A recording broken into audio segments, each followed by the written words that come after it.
আমার আসলে খুব ঘৃণা লাগে, আমার নিজের জন্য ঘৃণা লাগে যে আমি কি করছি আমার লাইফটাকে। এক্স্যাক্টলি এই প্রশ্নটা আমি তোমাকে করতাম। আমার খুব ঘৃণা লাগে আমার নিজের জন্য, আমি কত বড় একটা গাধা। আল্লাহ তাআলা সব কিছু দিয়েছিল আমাকে, সব কিছু ঠিকঠাক ছিল, সব ভালো চলতেছিল, স্মুথ চলতেছিল। লাইলা আমার লাইফে নাই ওই টাইম, মানে লাইফে আছে অ্যাজ এ ফ্যান হিসাবে, ফ্রেন্ড হিসাবে, শুধুমাত্র টেক্সটের মধ্যে, কনভারসেশনের মধ্যে। That is the lesson of the story. হ্যাঁ, শুধুমাত্র কনভারসেশনের মধ্যে আছে। ওই টাইমটাতে আমি আমার সংসার চালাচ্ছি, ওই টাইমে আমি 5 লাখ 6 লাখ 7 লাখ টাকা করে আমি ইনকাম পাচ্ছি, আর্নিং হচ্ছে আমার। ওই টাইমটাতে আমি স্পিডের মধ্যে সব কিছু ছেড়ে এই মহিলার কাছে চলে আসছি। ট্রাকের পিছনে লেখা থাকে না, নিরাপদ দূরত্ব বজায় রাখুন। এটা জীবনের অন্যতম গুরুত্বপূর্ণ একটা লাইন। আসসালামু আলাইকুম প্রিয় দর্শক এবং শ্রোতা, আল্লাহ সর্বাবস্থায় আমাদের সবার মঙ্গল করুন সেই দোয়া এবং শুভকামনা জানিয়ে শুরু করছি লাইফের একটি এপিসোড। আজকে যাকে গেস্ট হিসেবে এখানে নিয়ে এসেছি, তাকে নিয়ে আপনাদের অনেক বিরূপ মন্তব্য থাকতে পারে এবং তাকে নিয়ে অনেক আলোচনা সমালোচনা হচ্ছে। আজকের এপিসোডটা শুধুই আমার কোয়েরি, মানে আসলে ওকে নিয়ে যে এত আলোচনা হচ্ছে, এত সমালোচনা, কিছুদিনের মধ্যে জেলে চলে যায়, জেল থেকে বের হয়, কিছুদিন পর ওদের ভিডিও বের হচ্ছে। আমি এগুলো খণ্ড খণ্ডভাবে আমার চোখের সামনে, যেহেতু সোশ্যাল মিডিয়াতে আমি আছি, আমার সামনে এসছে। কিন্তু আমি আসলে আজকের এপিসোডটা শুধুমাত্র আমার ব্যক্তিগত তেষ্টা মেটানোর জন্য আমি ধারণ করছি। এই এপিসোডটা আমি রেকর্ড করতে চাই, আমি জানতে চাই ওর জীবনের গল্পটা আসলে কি। ওকে যেভাবে সোশ্যাল মিডিয়াতে মানুষ চেনে, এটাই কি ওর গল্প, নাকি এর বাইরেও ওর কাছ থেকে কিছু জানার আছে? Prince Mamun, right? জি। কেমন আছেন? আলহামদুলিল্লাহ। বয়স কত? আমি তোমাকে তুমি করে বলি, আপনি তুই করে বললেও খুব ভালো লাগবে। সো তোমার বয়স কত? আমার বয়স এখন 22 আর 21 হবে এরকম। 21 বা 22। পড়াশোনা করেছো নাকি ব্রেকআপ চলে গেছে? পড়াশোনা এখন বন্ধ আছে। তো তোমার 21 বছরের গল্পটা আমি জানতে চাই, ফ্রম ডে ওয়ান, তোমার মেমরি।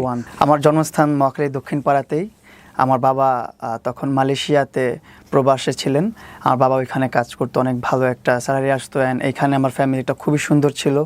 আমার 2টা ভাই বোন বাকস বোন প্রতিবন্ধী, আমার মা, আমরা 4 জন ঢাকাতে থাকতাম, আর আমার আব্বু মালয়েশিয়াতে থাকতো। বাকু শ্রবণ প্রবন্ধী মানে তোমার চেয়ে বড় না ছোট? আমার সিনিয়র দুজনই। সবার বড় হচ্ছে আমার বড় বোন, ও কানে শুনে না, কথা বলতে পারে না। আমার তারপরে ভাই, সেও কানে শুনে না, কথা বলতে পারে না। তারপর আমি সবার ছোট, আমাকে আল্লাহ তাআলা কান মুখ দুইটাই দিয়েছেন, তার জন্য আল্লাহর কাছে লাখ লাখ শুকরিয়া। তারপর হচ্ছে এখানে জন্মস্থান, এখানে আমাদের অনেক ভালো একটা লাইফস্টাইল ছিল। আমাদের কাজের বুয়া ছিল, আমাদের সংসার ছিল খুব সুন্দর। আমার ভাই বোন এই যে শাইক নাক কান গলাতে পড়াশোনা করতে এসে মহাখালীতে। সো এইভাবে লাইফ চলতেছিল। এর মধ্যে আমার আব্বুর একটা ফ্রেন্ড, যার ভিসার ডেট এক্সপায়ার হয়ে গেছে, পাসপোর্ট এক্সপায়ার হয়ে গেছে, ও পলাতক, ওরে পুলিশ খুঁজতেছে। সো ওই টাইমটাতে আমার আব্বু কী করছে, দেশি মানুষ পেয়ে, আমার আব্বু তো একটু অনেক সরল মনের মানুষ, ওরে কী করছে, ওনার আশ্রয় দিচ্ছে। আশ্রয় দেওয়ার পর ওনাকে অনেক দিন রাখছে, অনেক দিন পালছে ওনার কাছে, ওনার পেস হিসাবে ছিল আমার আব্বুর। তো আমার আব্বু একসাথে থাকে না, বিদেশে অনেক টাকা ইনকাম করার পর একসাথে জোট করে এক টাকাটা নিয়ে আসে, একটা কিছু করে বাংলাদেশে। আমার আব্বু ওই টাইমটাতে প্রায় আপনার 3-4 বছর কাজ করার পর যে একটা টাকা হয়েছে, ওই টাকাটা বড় একটা অ্যামাউন্ট নিয়ে আমার আব্বু বাংলাদেশে আসবে। ওই টাইমটাতে আমার আব্বুর ওই পিএস, মানে ওই যে লোকটা পালায়া ছিল, ওই লোকটা ওই টাকাগুলো নিয়ে পালায় গেছে।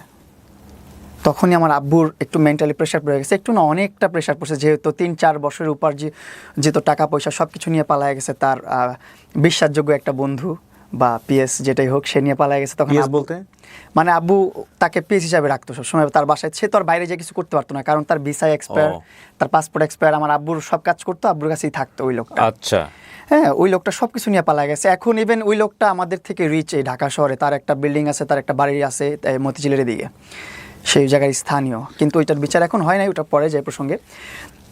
তো ওইখান থেকে পালা যাওয়ার পর আমার আব্বু একটু মেন্টালি ডিপ্রেস হয়ে যায়, মেন্টালি কী করবে বুঝতেছিল না। আব্বু তাড়াতাড়ি ফ্লাই করে বাংলাদেশে চলে আসছে। বাংলাদেশে আসার পর আব্বু আর বিজনেস করবে, কিছু করবে, তার মাথায় কোনো কিছু ঢুকতেছে না। ওই টাইমটাতে ওই লোকটার পিছনে দৌড়াইতেছে যে আব্বুর টাকাগুলো কিভাবে উদ্ধার করতে পারবে। তুমি দেখেছো তোমার মেমোরিতে? আমি তখন অনেক ছোট। তোমার এগুলো পরবর্তীতে শোনা কথা? হ্যাঁ, আমার শোনা কথা, আমার দেখাও অনেক কিছু আছে। যেটা দেখা হচ্ছে, আমার আব্বুকে ফোন দিয়ে নিয়ে গেছে যে তুই মামলা টামলা যা করছিস আমার কাছে আয়। ওইখান থেকেই আমাদের ক্রাইসিস শুরু হইলো। আচ্ছা, মানে ক্রাইসিসটা শুরু হওয়াটা এখান থেকে। আমার আব্বুর টাকা পয়সা নিয়ে যখন আমার আব্বুর বিশ্বস্ত লোকটা পালায় গেছে, তখন থেকে আব্বু কোনো কাজকর্মে মন দিতে পারতেছে না, টাকাটা কীভাবে উদ্ধার করবে সেই আশায় দৌড়াদৌড়ি করতেছে। কিন্তু আব্বু টাকা তুলতে পারে নাই, তারা অনেক প্রভাব খাটাইছে বা টাকার অনেক মিসইউজ করছে, তাই আব্বু কিছু করতে পারে নাই। আব্বুকে একটা সময় ফোন দিছে, ফোন দিয়ে বলতেছে তুই আয়, মামলাগুলো তুলে নে, আমি তোর টাকাটা ব্যাক করে দিব। আব্বু গেছে, যাওয়ার পর আব্বুকে নিয়ে গেছে মতিঝিলে কোনো একটা ভবনে নিয়ে, ওইখানে বেদরক পিটাইছে, বেদরকভাবে পিটাইছে। 1 মাস ভর্তি ছিল আমার আব্বু পঙ্গু হাসপাতালে ভর্তি ছিল 1 মাস আমার আব্বু। খালি ইঞ্জেকশন নিয়ে আসছিলো, ইনজেক্ট করবে, হাওয়া ইনজেক্ট করে মেরে ফেলবে আব্বুকে। তারপর আপনার ছুরি নিয়ে আসছে, রক কেটে দিবে, এগুলো করবে। সেগুলো আমার আব্বু অনেক আকুতি মিনতি করে যে আমি তোর নামে আর কোনো অভিযোগ নেই, কিছু রাখবো না, আমার জানটা ভিক্ষা দে তুই। পরে আমার আব্বুর জানটা ভিক্ষা দেওয়া হয়েছে। এটা আমার নিজের চোখে দেখা। তখন আমার বয়স 5-6 বছর এরকম কিছু একটা। তখন আমি সব বুঝি, টুটিটু দেখি। আব্বু এই বিষয়গুলোর পরপর আস্তে আস্তে আমরা আমাদের মতন করে আবার সুন্দরভাবে সংসার গুছালাম। আমাদের একটা কাপড়ের দোকান ছিল, যেখানে A to Z, পায়ের মোজা থেকে শুরু করে একটা নারী পুরুষের যত ধরনের কাপড় প্রয়োজন, শুধুমাত্র কাফনের কাপড়টা বাদ দিয়ে সব ধরনের কাপড় আমাদের দোকানে ছিল। ব্রাইডিস আইটেম। কোথায় এটা দোকান ছিল? এটা টেন্টি বাজারে। ওইখানে আমাদের দোকান ছিল। দেন ওই দোকানটা আস্তে আস্তে রান করতে করতে ওই দোকানটা ছোট থেকে প্রথমে এতটুকু ছিল, একটা খাট ছিল, তারপর একটু বড় হলো, তারপর আরেকটু বড় হলো, তারপর একটা বড় একটা দোকান হলো। এভাবে করে আমাদের একটা কনফেকশনারি দোকানও ছিল। সেই দোকানটাও অনেক সুন্দর ছিল। ওইখানেও আমি বসতাম, আমি সময় দিতাম। আমি পড়াশোনা করতাম আপনাদের এখানে মহাখালী আব্দুল হামিদ দর্জি সরকারি প্রাথমিক বিদ্যালয়ে। এখান থেকে আবার মহাখালী মডেল হাই স্কুলে পড়াশোনা করছি। তারপর টেন্টি বালক উচ্চ বিদ্যালয়ে, সেখানে পড়াশোনা করছি আমি। এই আমার পড়াশোনার যাত্রা এখানে। আমার বড় হওয়াই, ছোট থেকে বড় হওয়া মহাখালী, ওয়ারলেস, টেন্টি, এগুলোর মধ্যেই। এই হচ্ছে আমার জার্নিটা। এর মধ্যে ভালোই চলতেছিল সব কিছু, ফ্যামিলিও সুন্দর চলতেছে ওই টাইমটাতে। দুইটা দোকান আমাদের, একটা কনফেকশনারি, একটা কাপড়ের দোকান, বস্ত্রবিতান। তো এই দুইটা নিয়ে আমাদের খুব ভালো চলতেছে লাইফটা। দোকানে বসতো কে? বাবা বসতো একটাই, আম্মু বসতো একটা। আবার আমি যেটাতে যখন সময় দিতে পারতাম, আব্বু খেতে গেলে আমি বসে থাকতাম, আম্মু খেতে গেলে আমি বসে থাকতাম, আমার ভাই বোনরা বসে থাকতো। তোমার যে দুই ভাই বোন যারা, ওরা শুধু সিসি ক্যামেরার মতন বসে থাকতো দোকানে, আর কথাবার্তা আমি বলতাম, ব্যবসা বাণিজ্য আমি করতাম ছোটবেলা থেকেই। মানে ওদের সাথে কমিউনিকেশন ওরা কি বুঝে? ওদের সাথে কি? হ্যাঁ, ওদের সাথে সাইন ল্যাঙ্গুয়েজে কথা বলতো, সেটা আমি প্রপারলি বুঝি, প্রপার কথা বলতে পারি ওর সাথে। আচ্ছা, হ্যাঁ, এই ছোটবেলা থেকে এইভাবেই চলতেছিল। এর মধ্যে চলে আসলো আমার লাইফে তোমার বর্তমান যে অবস্থা, জি, এটা সম্পর্কে ওরা দুজন অবহিত, জানে যে তোমাকে নিয়ে কি হচ্ছে? হ্যাঁ, ওরা খুব আফসোস করতেছে। এবং ওদের সাইন ল্যাঙ্গুয়েজের, ওদের বাক ও শ্রবণ প্রতিবন্ধীর যে একটা কমিউনিটি আছে, ফুল কমিউনিটিটা আমাকে সাপোর্ট করে। সবাই জানে, দেখতেছে কি হচ্ছে। ওরা তো বোবা মানুষ, ওরা তো বাক ও শ্রবণ প্রতিবন্ধী, ওরা তো দেখে, রিয়েলটা দেখতেছে, বুঝতেছে। ওরা সব মানে অ্যানালাইজ করে বলতেছে সব, মানে ওদের পুরো কমিউনিটি ওই মহিলাটাকে ধিক্কার জানায়, পুরো কমিউনিটি। কারণ সবাই আমার ছোট থেকে স্ট্রাগল দেখছে, আমার ভাই বোনের স্ট্রাগল দেখছে। ওরা জানে যে আমার ফ্যামিলিটা কত স্ট্রাগল করে এ পর্যন্ত আসছে। তো ওই টাইমটাতে আমার জীবনে আসে টিকটক। মানে আমার ফ্রেন্ডসরা কিভাবে আসলো? মানে আমার ফ্রেন্ডসরা মজা করে এসে সামনে এসে এমনি দেখাইতো, দেখ মামুন কত সুন্দর সুন্দর ভিডিও, এই দেখ মেয়েদের সাথে ডুয়েট করা যায়, এটা করা যায়, সেটা করা যায়। এই জিনিসগুলো অনেক মজা লাগতো তখন দেখতাম। টিকটক না লাইকি? টিকটক, জি। প্রথম টিকটকে দেখলাম, দেখার পরে আমার বন্ধু ভিডিও করতো, আমি ভিডিও করতাম না। ইসমাইল নামের একটা বন্ধু ছিল, ও ভিডিও করতো। ও ভিডিও করে দেখাইতো, আমাকে নিয়ে ডুয়েট করতে দেখতাম, ভালোই লাগতো। তখন বললাম যে ওর মোবাইলটা করতেছে, আমার মোবাইল দিয়ে আমি ট্রাই করি। তা আমার মোবাইল দিয়ে আমি ট্রাই করলাম, রেসপন্স পেলাম না ওরকমভাবে। সেলফি ভিডিও, কোন ক্লাসে পড়ো? এমন কিছু, 80 পড়ি। ওকে। তো 80 পড়ি ওই টাইমটাতে, হ্যাঁ রাইট, 80 পড়ি, মহাখালী মডেল হাই স্কুলে পড়ি তখন আমি। তো ওই টাইমটাতে এই স্কুল ড্রেস পরাও আমার ভিডিও আছে, এই জন্য মনে পড়লো। স্কুল ড্রেস পরাই প্রথম ভিডিও। আমি পাশে বসে বসে মোবাইল টিপতেছি, আমার বন্ধু ড্রেস পরে আছে, আমি ড্রেস পরে আছি, এভাবে ভিডিও নিচ্ছে। আমার ক্লাস ফ্রেন্ড ছিল। গানের সাথে লিপসিং করা? হ্যাঁ, গানের সাথে লিপসিং করা, মেয়েদের সাথে ডুয়েট করাটা। তো ওই ডুয়েট করাটা আমরাও ডুয়েট করতাম। কখনো ভাবি নাই যে একাকিত্বভাবে, ইন্ডিপেন্ডেন্ট ভাবে কন্টেন্ট করব বা সোলো কন্টেন্ট আপলোড করব। ফান, মেয়েদের সাথে ডুয়েট করা। এই ডুয়েট কি এখন আছে টিকটকে? না বোধহয় আছে। এখন আছে, যে কেউ চাইলে ডুয়েট করতে পারে। সো ওইরকম ডুয়েট করতেছে, আমিও ডুয়েট করলাম অনেকদিন। দেখি মানুষ রেসপন্স করে না ডুয়েট ভিডিওগুলো। পরে আস্তে আস্তে চিন্তা ভাবনা করলাম যে কীভাবে নিজের ভিডিওগুলো কোয়ালিটি আপ করা যায়, কীভাবে নিজের ভিডিওগুলো মানুষের সামনে নেওয়া যায়। তখন আমি সিঙ্গেল ভিডিও করা শুরু করলাম। তারপর ডান্সের ভিডিও দিলাম। ডান্সের ভিডিও দেওয়ার পর আমার ভিডিও দেখি রিচ বাড়তেছে। ডান্স কি তুমি আগে থেকে করতে? আমি ছোটোবেলা থেকে ডান্স করি। আমি টিকটকে আসার আগে থেকে ডান্স করি। আমি যখন থেকে বুঝি, মানে বলতে পারেন এক কথায় না অবুঝ থেকেই আমি ডান্স করি। মানুষের ডান্স দেখতাম, দেখে ওইটাই আমি নাচতাম, হোক আর না হোক আমি ডান্স করতাম। মানুষটা দেখে আমি ডান্স শিখতাম ছোটোবেলা থেকেই। যত ভালো ভালো ডান্সের ভিডিও আছে ইউটিউবে, ওইগুলো দেখতাম বসে বসে মনোযোগ দিয়ে, হেডফোন একটা লাগায়, বাটন মোবাইল একটা ধরে দেখতাম, শিখতাম। বাসায় বসে বসে একা রিহার্সাল করতাম, একাই ডান্স শেখা হইলো। এভাবে ডান্স করতাম। আমি টিকটকের আগেও ডান্স করতাম। এইখানে যেতাম, ওইখানে যেতাম, বরিশাল যেতাম, কুমিল্লা যেতাম, প্রোগ্রাম করতে যেতাম, ডান্সের প্রোগ্রাম করতে। এটাও একটা লাইফ ছিল আমার, এটা টিকটকে আসার আগের লাইফ। যে যে কোনো দেশের, যে কোনো গ্রামের, যে কোনো জেলায় যেতাম আমি ডান্স করতে। যে কোনো গায়ে হলুদ, বার্থডে, যে কোনো প্রোগ্রাম, ওটা যেখানে সাউন্ড বক্স থাকে, স্টেজ থাকে, সেখানে প্রোগ্রাম করতে যেতাম। এখানে 2000 টাকা, 4000 টাকা, 5000 টাকা, 10,000 টাকা এরকম কন্ট্যাক্ট করে চলে যেতাম গ্রুপ নিয়ে, 2-3 জন বন্ধু বান্ধব নিয়ে। আমি একটা গ্রুপ ছিল আমার একটা ডান্স স্কুলও ছিল। আমার একটা ডান্স স্কুল ছিল, যেটা হচ্ছে ব্রাক স্কুল, অনেকেই চিনেন হয়তো বা, বাংলাদেশের ব্রাক স্কুলগুলো। ওই স্কুলগুলো সকালে যখন পড়াশোনা করাইতো, স্কুল টাইমটা শেষ হলে রাতের বেলা আমি আমার ডান্স স্কুল করাইতাম, ক্লাস করাইতাম। আমার প্রায় 15-20 জন স্টুডেন্ট ছিল, তাও ছোট ছোট আমার এইজেরই। মানে তুমি কার কাছ থেকে শিখোনি, কিন্তু তুমি অনেকে শেখাই? আমি শিখাইছি। এন্ড আমার একটা বন্ধু আছে হৃদয়, তারপর হৃদয়ের ছোট ভাই আলাবিন, এগুলো আমার মানে বন্ধু বান্ধব নিয়েই আমার সব ন্যাচারালি গিফটেড আর কি। হ্যাঁ, নিয়ে আমি শুরু করলাম, ওদেরকে ডান্স শিখাইলাম। আমি ডান্স শিখা ওরাও খুব সুন্দর আমার সাথে তাল মিলিয়ে নাচতে পারে। দেন আমরা যে কোনো এলাকায় যে কোনো জেলায় প্রোগ্রাম করতে চলে যেতাম। সো তুমি টিকটকে এগুলো দেওয়া শুরু করলে? হ্যাঁ, টিকটকে আমি আবার এই ভিডিও দেওয়া শুরু করলাম আমার ডান্সের। তো মানুষ এটা নেওয়া শুরু করলো, অনেক ডান্সের ভিডিওগুলো নিল। পরে আস্তে আস্তে ডান্স দেওয়া শুরু করলাম। তারপর রমনা পার্কে যেতাম প্রতি ফ্রাইডেতে, ওইখানে একটা গেট টুগেদারের মতো হতো, সকল TikTok user, like user, YouTuber সব এক হতো ওইখানটাতে। তো ওইখানে যে আমি ভিডিও করতাম, ভিডিও করার আস্তে আস্তে আস্তে ওইখানে চিনলাম কি লাইকি অ্যাপ। মানুষ এসে ভিডিও করতেছে আমার সাথে, মানে তখন আমি মোটামুটি একটু পাবলিক ফিগার, মানুষ এসে আমার সাথে ভিডিও করে সেলফি নেয়। যখন মানুষ ভিডিও করতেছে আমার সাথে, তখন আমি দেখতেছি এটা কি অ্যাপস, এটা তো টিকটক না, এটা তো আমি কখনো চিনি নাই, ড্যাশবোর্ডটা তো আমি চিনি না, এটা কি ড্যাশবোর্ড, এটা কি অ্যাপস। পরে বলতেছে ভাই এটা লাইকি অ্যাপ। বললাম ও আচ্ছা। আবার গেলাম, আবার দেখতেছি এরকম অনেক মানুষ টিকটকের চেয়ে বেশি লাইক ইউজ করতেছে। তো তখন আমি আমার লাইকিতে সুইচ করলাম, যে লাইকিতে একটা অ্যাকাউন্ট খোলা দরকার, দেখি কি হয় ওইখানে, যেহেতু টিকটকের মতোই একটা প্ল্যাটফর্ম। তো লাইকিতে যখন আপলোড করলাম আমার ডান্সের ভিডিও, খুব ভালো রেসপন্স। রাতে আপলোড করছি, সকালবেলা দেখি 9 লক্ষ প্লাস ভিউ একটা ভিডিওতে। এটা পেয়ে তো আমি খুবই খুশি। মানে যেখানে আমার ভিউ আসে 1.5 লাখ, 2 লাখ, 2.5 লাখ, 3 লাখ, ওইখানে ডান্সের ভিডিওতে লাইকিতে চলে আসছে 9 লাখ, একটু পরে দেখে মিলিয়ন। তখন খুব ইন্সপায়ার হলাম আসলে, যে না, কন্টেন্ট করতে হবে, ভিডিও আপলোড করতে হবে। তখন আমি লাইকিতে রেগুলারলি ভিডিও আপলোড করতাম, ডেইলি 15 থেকে 20টা ভিডিও আপলোড করতাম, ডান্সের video, action video, slow motion video. 15 থেকে 20টা? তুমি দোকান টোকান বন্ধ করে দিয়ে এগুলোই করতা? হ্যাঁ, আমি দোকান তো আর আমার দিয়ে চলে না, আমার উপর নির্ভর না। আচ্ছা। আমি হচ্ছে যে টাইম পাস করে, আমি ওনাদের যখন খাওয়ার সময় হতো বা তাদের একটু রেস্ট টাইম হতো, ওই টাইমটাতে আমি দেখার জন্য বসতাম। আচ্ছা। অতটা মেজর আমি না। মানে বাবা বসতো বেসিক্যালি? বাবা বসতো, আম্মু বসতো, দুই দোকানে দুজন বসতো। ওকে। তো এইভাবে চলতেছিল লাইফটা। এই ভিডিও করতে করতে যখন আমি লাইকিতে লাইভ শুরু করলাম, দেখলাম লাইকিতে লাইভের একটা অপশন আছে, যেখানে লাইভ করলে একটা টাস্ক দেওয়া হয় যে তুমি 30 দিনে 15 দিন ইফেক্টিভ ডে লাগবে, 15 দিনে তুমি 20,000 গিফট কাউন্ট করতে পারো, বা 40,000, 60,000, 1 লাখ, 2 লাখ, 50 লাখ, 5 লাখ, যত লাখ ইচ্ছা তোমার কাউন্ট করতে পারো। যেই গিফটটা তুমি রিসিভ করবা তার ডাবল তুমি কোম্পানি থেকে ব্যাক পাবা, আরও মানে টাকা দিবে তোমাকে? টাকা দিবে, রাইট। তারপর লাইকি অ্যাপস টাকা দেয়, স্যালারি দেয় ওইটা। তো এটা পেয়ে তো আরো ভালো হলো। প্রথম মাসেই আমার প্রায় 50,000 রিসিভিং হয়ে গেছে। 15 দিন প্লাস, মানে 20-25 দিন ইফেক্টিভ ডে হয়ে গেছে। যেখানে লাগে 15 দিন, আমি 20 দিনের প্লাস দিয়ে দিছি। 40 ঘন্টা লাইভ লাগে, আমি তারও বেশি দিয়ে দিছি। প্রতিদিন 5 ঘন্টা 6 ঘন্টা লাইভ করে ফেলছি আমি। সো এইভাবে আমার লাইভে এক মাসে ইনকাম চলে আসলো 60,000 টাকা। এটা পেয়ে আমি আমার বাবা মাকে বলতেছি, বাবা মা সব বাদ দাও, এখানে ব্যবসা বাণিজ্য আর কিছু করা লাগবে না, সব ক্লোজ। এখন থেকে ফ্যামিলি আমি রান করবো, আমি সব দেখবো, চলো আমরা আমাদের মতন করে মুভ অন করি, আমরা আমাদের মতন করে সুন্দর লাইফ লিড করব। তুমি তখন ক্লাস 8-এ পড়ো? হ্যাঁ, ক্লাস 8-এ পড়ি তখন আমি। ক্লাস 8-এ পড়ে একটা বাচ্চার কাছে প্রথম মাসে 60,000 টাকা আসা এই লাইকি থেকে, এটা আপনি বুঝতেই পারতেছেন যে ওর মাথা খারাপ করার জন্য that is enough money actually. Okay, হ্যাঁ, তারপর দেন ওইখান থেকে আমি বের হয়ে আসলাম। সাইদনগরে আমরা বাসা নিলাম, নতুন বাজার সাইদনগর 100 ফিটে।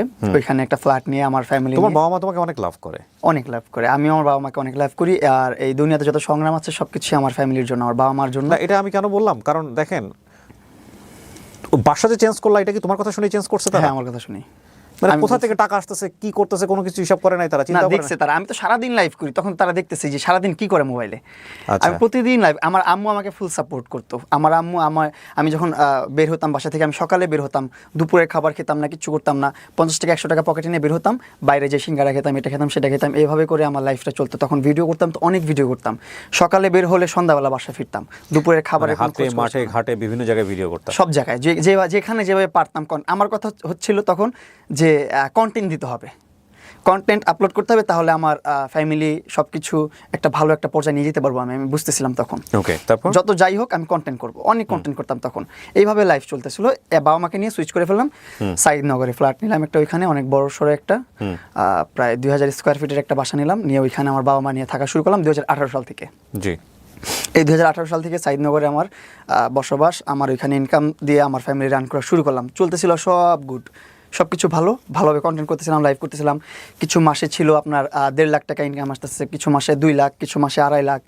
আবার লাস্ট আপনার 2023 সালে আমার একটা অ্যাপ থেকে পেমেন্ট করতো, আপনার স্ন্যাক অ্যাপটার নাম। ওই অ্যাপ পেমেন্ট করতো আমাকে $5,500 এভরি মান্থ। $5,500 অ্যাপের নাম কি? Snack app. কি করে এখানে? সেম ভিডিও আপলোড করতে হয় শুধু। আচ্ছা, যেহেতু এটা এখন এক্সিস্ট করে? হ্যাঁ, এখন এক্সিস্ট করতেছে না, কারণ এখন আর পেমেন্ট দিচ্ছে না স্ন্যাক অ্যাপ। ওকে, তো ফেসবুকের মতো অবস্থা আর কি। আমার লাইকিতে আমি সর্বপ্রথম বাংলাদেশের 10 মিলিয়ন ফলোয়ার হিট করছি। এটার পর তুমুল আলোচনায় চলে আসি আমি শর্ট প্ল্যাটফর্মে। 10 মিলিয়ন লাইকিতে? হ্যাঁ। লাইকিতে এখন অতটা পপুলার না। এখন লাইকিতে পপুলার না, কারণ আমি যখন আমার আইডিটা ব্যান হয়, ব্যান হওয়ার পর থেকে আমি আর Ban হয়ে গেল কেন? ব্যান হয়ে গেল মাঝখানে ওই যে কিছু কন্টেন্ট ক্রিয়েটার আছে, অপু আছে, আরও কিছু কন্টেন্ট ক্রিয়েটার আছে যাদের মারামারি হয়েছিল, দেন আরও ঝামেলা হয়েছিল, তাকে পুলিশে ধরে নিয়ে গেছে। ওইগুলোর কারণে ওই কন্ট্রোভার্সির মধ্যে আমাকে টেনে নিছে, কারণ অপুর আর আমার একটা কন্ট্রোভার্সি চলতেছিল লাইভে, তর্ক বিতর্ক চলতেছিল লাইভে, কারণ ও ছোট্ট একটা ইউজার, নতুন একটা ইউজার, আর তখন আমার 10 মিলিয়ন প্লাস ফলোয়ার। তখন ও নতুন নতুন এসে আমাকে নিয়ে কিছু খোঁচা মেরে কথা বলতেছিল, মানে থাকে না সঙ্গদোষে লোহাবাসে, ও পিছন থেকে কেউ খোঁচায় দিচ্ছিল, ও বাজে সাউন্ড করতেছিল। তখন আমি ওর উপর ক্ষিপ্ত হয়ে গেছিলাম। এই বিষয়টা নিয়ে ওরা আমার একটা ক্লাস তৈরি হয়ে যায়। তখন এখন আমরা খুব ভালো বন্ধু, ভালো সম্পর্ক, এখনও কথা হয়। ও দুবাইতে এখন লাক্সারি লাইফ লিড করতেছে, খুব ভালো আছে, ওর জন্য দোয়া করি আরও বড় হোক। আর আমি বাংলাদেশে এখন একজনের ফাঁদে পড়ে দুপে দুপে মরতেছি, আর কিছু করার নাই। তো সো তোমার ওই কারণে লাইকিটা ব্যান হয়ে যায়? লাইক এটা ব্যান হয়ে যায় যে কন্ট্রোভার্সির মধ্যে কারা আছে। এর মধ্যে তো আমি তো সর্ববেশি হাইপে, আমার কন্ট্রোভার্সিটা তত বেশি প্রায়োরিটি নাই। তারপরও বাংলাদেশের সাইবারে যারা লোকজন ছিল তাদের একটু জেলাসি ফিল হইতো, তারা জেলাসি ফিল করতে, ছোট্ট একটা মানুষ এত ফলোয়ার গেইন করে ফেলছে, এত কিছু করতেছে, তারা কীভাবে দমানো যায়, কীভাবে আটকানো যায়। এই জন্য তখন আমার লাইকি অ্যাকাউন্টটা ব্যান করে দিল। তো আমার লাইকি অ্যাকাউন্ট আবার ব্যাক আনছি, যেহেতু আমি লিগেল আছি, যেহেতু আমার লাইনে লিগেল আছি, যতই ষড়যন্ত্র হোক, যতই রাজনীতি হোক, আমি তো আমার লাইনে ঠিক আছে। তারপরে আমি অনেক রিকোয়েস্ট করছি, যত অফিসিয়াল ছিল সবাইকে প্রুভ করছি, পুলিশ ক্লিয়ারেন্স, ডিবি ক্লিয়ারেন্স, যত প্রকার ক্লিয়ারেন্স দরকার পড়ছে সব জায়গায় আমি দৌড়াইছি, ডিবি অফিসে গেছি, পুলিশে গেছি, আপনার সিআইডিতে গেছি, সব জায়গায় গেছি আমি আমার আইডি ব্যাক আনার জন্য। পরে অ্যাটলাস্ট আমার আইডি ব্যাক আনছি, আমি ব্যাক এনে আমি আইডি ফালাই দিছি, আর চালাই না, ইউজ করি না, দেখাই দিলাম তোদেরকে যে আমি লিগেল।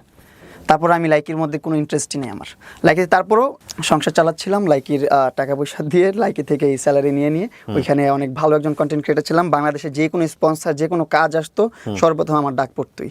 তো আমি আমার লাইফ নিয়ে খুব হ্যাপি ছিলাম, যেহেতু আমার 10 মিলিয়ন ফলোয়ার প্রথম অ্যাচিভ করছি। আমার অ্যাকাউন্টটা সবচেয়ে বড়। আমার গিফটিং অ্যাজ একটা ছেলে হিসাবে আমার গিফট রিসিভিং যেটা ছিল, এটা অনেক মেয়েরও ছিল না, অনেক মেয়েরাও এত রিসিভ করতে পারবো না। মেয়েরা তো মেয়েদেরকে দেখে গিফটাররা এমনি গিফট করতো, যে এই নাও তোমাকে এই গিফট দিলাম, সেই গিফট দিলাম, এটা লাইভের গিফট। তো ওই টাইমে আমি ছেলে হিসাবে অনেক গিফট রিসিভ করছি অ্যাজ এ সেলিব্রিটি বয় হিসাবে বাংলাদেশের। তো তখন আবার লাইভ চলতেছে, লাইকে ব্যাক আসার পর অনেকদিন ইউজ করিনি, আবার হুট করে লাইভ করলাম কিছুদিন, 1-2 মাস লাইভ করলাম। তো ওইখানে আবার লাইভ করতে করতে পরিচয় হয় আমার ওই মহিলার সাথে।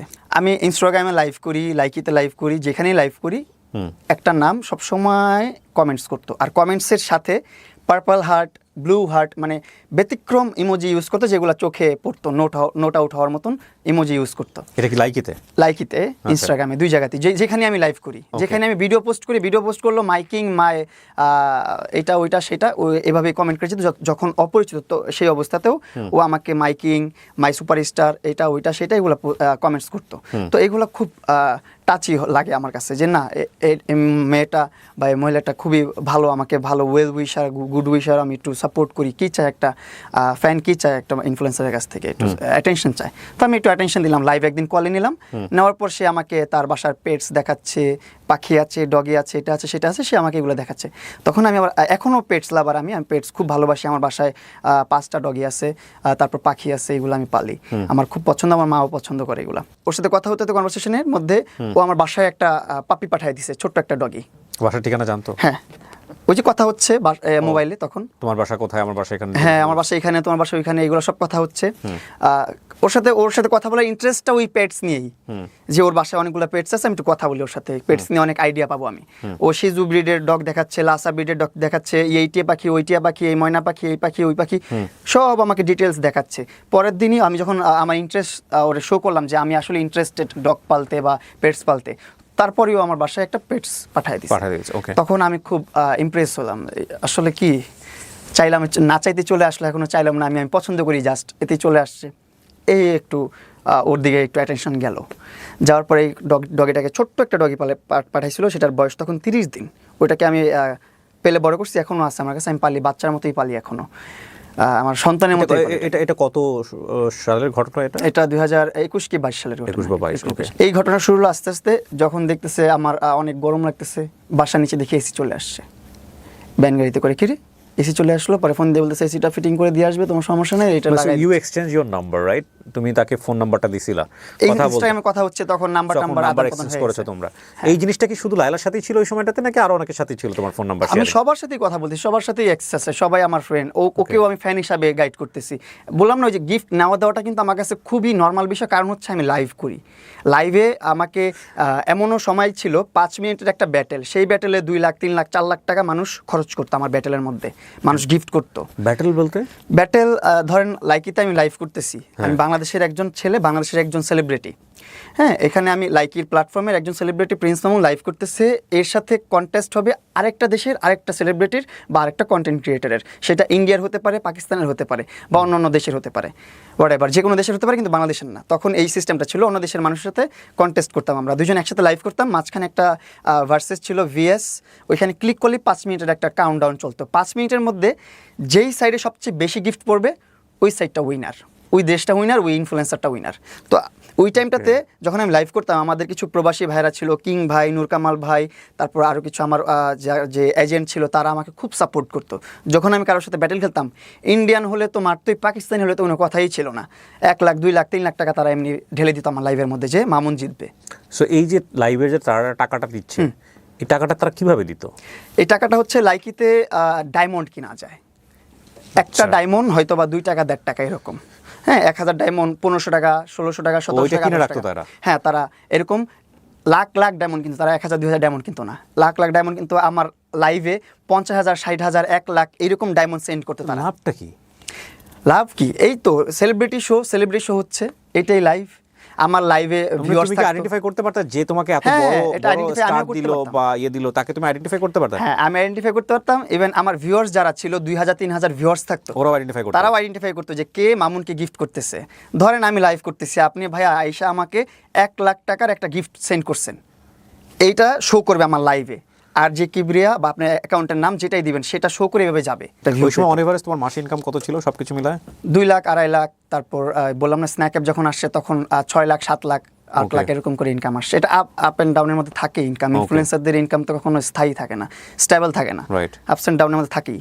কাজ করলে টাকা, না কাজ করলে টাকা না। এই যে এখন কাজ করতে পারতেছি না, আমি আমার লাইফের হ্যাসেল নিয়ে তো আমি বাঁচতেছি না, কিভাবে কাজ করবো, কিভাবে ইনকাম করবো। গল্পে আমি একটু পরে আসতে চাই। হ্যাঁ, সো তোমাকে জেতানোর করা হতো, এবং তুমি বলছিলা যে তুমি গরমে থাকলে হঠাৎ করে তোমার বাসার নিচে এসি চলে আসছে এসি।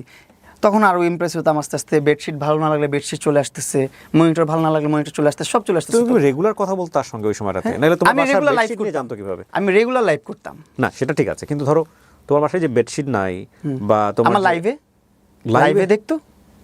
ও, আমি তো 2018 সাল থেকে লাইভ করি, আমার মেইন ইনকামটা তো লাইভ থেকে। সো তোমার লাইভে কন্টেন্ট থাকতো এগুলাই, আজকে যা ইচ্ছা বলতেছি, দেখা গেল বেডশিট না, এটাও লোকজন জেনে যাচ্ছে। হ্যাঁ, ওইগুলো জানানোর বিষয় না, ওইগুলো নিয়ে কথা বলতাম না লাইভে কথা বলতাম, আমার লাইফস্টাইল নিয়ে আমি কথা বলতাম, যারা লাইভে ওইখান থেকে আলটিমেটলি পিক করতো বিষয়টা, যে ওকে ফাইন, এটা নিয়ে কথা বলছো, আমি এখানে কিছু আমি এমনি গল্প করতাম লাইভে বসে, যেভাবে স্বাভাবিকভাবে গল্প করতাম, মানুষের সাথে কন্টেস্ট খেলতাম, ব্যাটেল খেলতাম, এভাবে করে টাইম পাস করতাম, মানুষ খুব এনজয় পেত।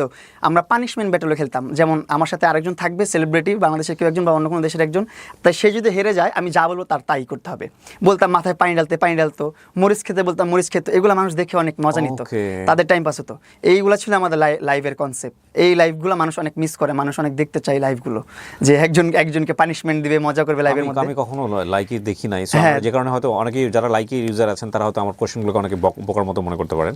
আমি লাইকিতে একদমই যাইনি কোনোদিন। টিকটকে আমি একেবারেই কম মানে একেবারেই কম। সো আমার খুব একটা আইডিয়া নাই। জি, তারপর এইভাবে আস্তে আস্তে ওর সাথে কথোপকথন, ওর সাথে প্রায় 3 মাস 4 মাস যে কথা বলছি, ওর ফেসটা আমি দেখি নাই কখনো।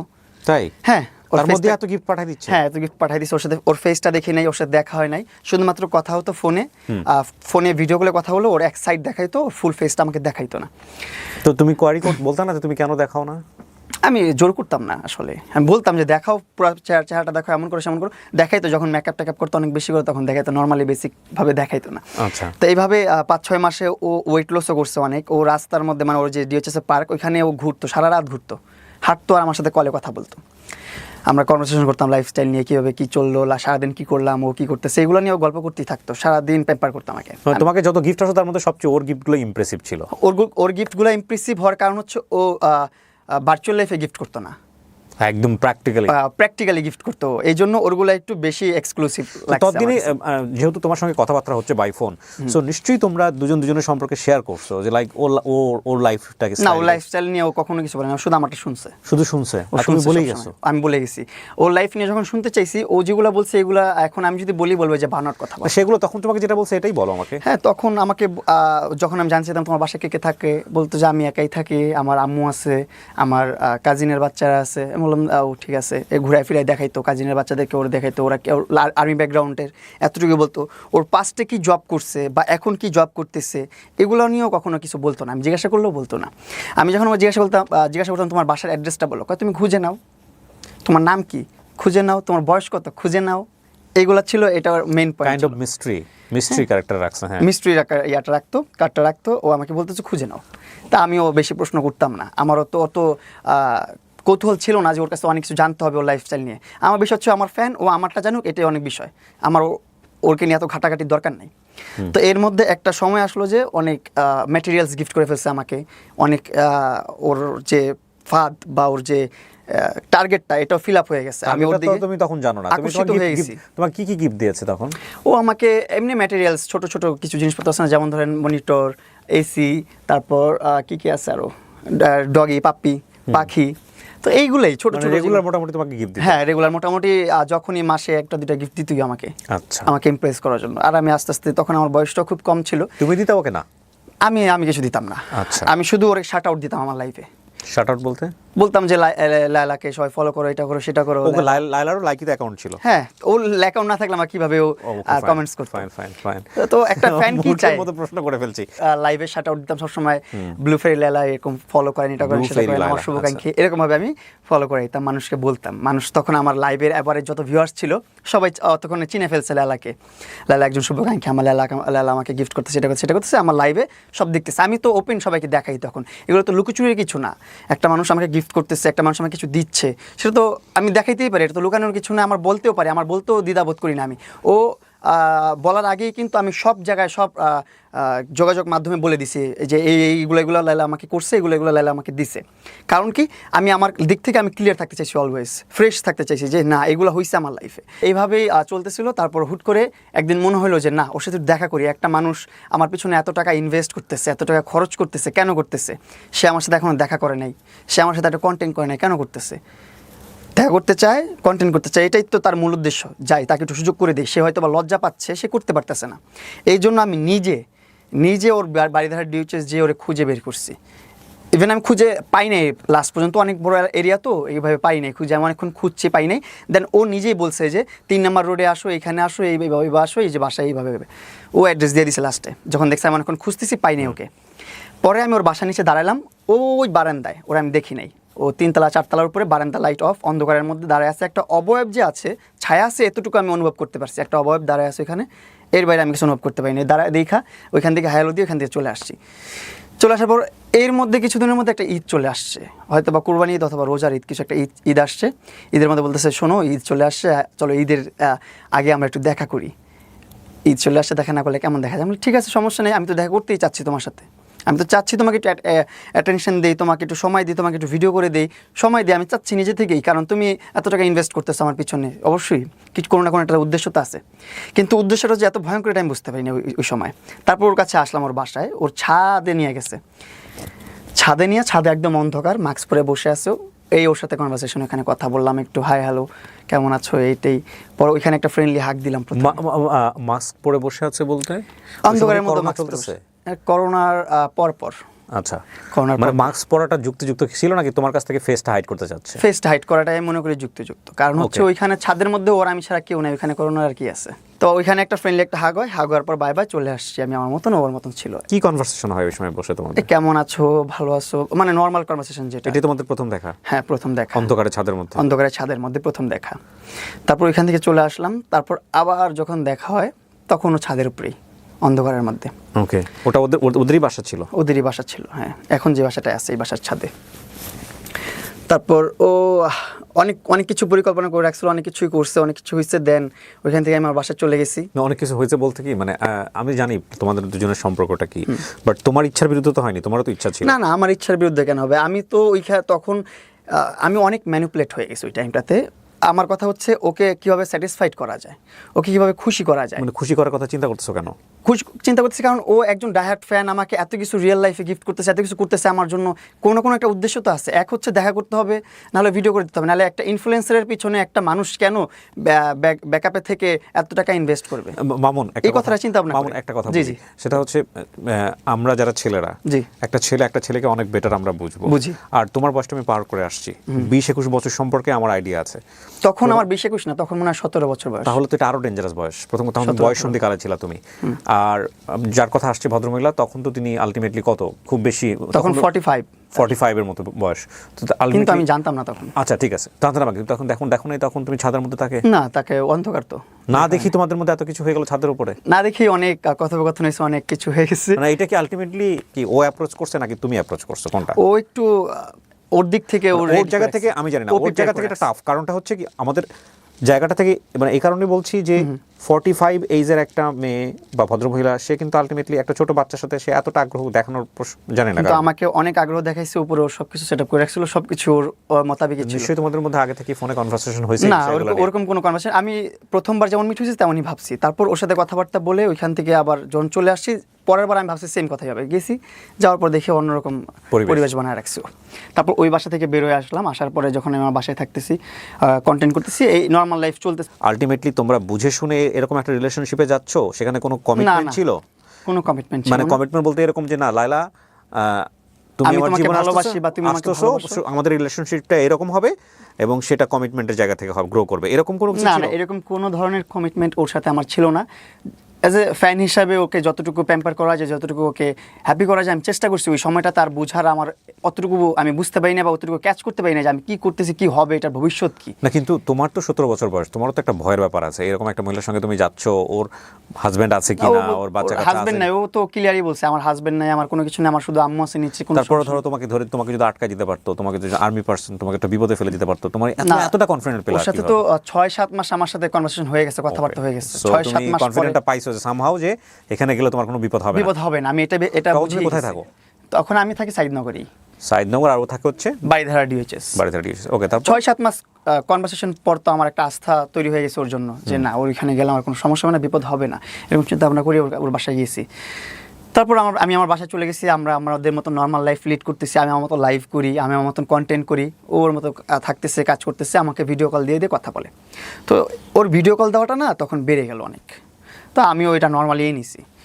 নর্মালি ওর সাথে অনেক ভিডিও কলে কথা বলতাম, বলতে বলতে এখন স্ন্যাক অ্যাপ চলে আসছে, স্ন্যাক অ্যাপে কাজ করছি, মানে এইভাবে অনেক দিন পার হয়ে গেছে। এর মধ্যে আমি ওর বাসায় যাই মাঝে মধ্যে বেড়াতে, ওর মা আমার বাসায় আসে মাঝে মধ্যে বেড়াতে। বাসায় গিয়ে তুমি কি পেলা প্রথমে? হ্যাঁ, ওর বাসায় গিয়ে তুমি কি পেলা ওখানে? আমি বাসায় যে কিছু পাইনি, আমি জাস্ট যে পাওয়া বলতে যে ওদের বাসার কি কে থাকে? হ্যাঁ, ওর কথা বলে- বাসায় যে যাদেরকে পেলাম ওইখানে ছিল অনেকগুলো কাজের মেয়ে ছিল। তারপর অনেকগুলা?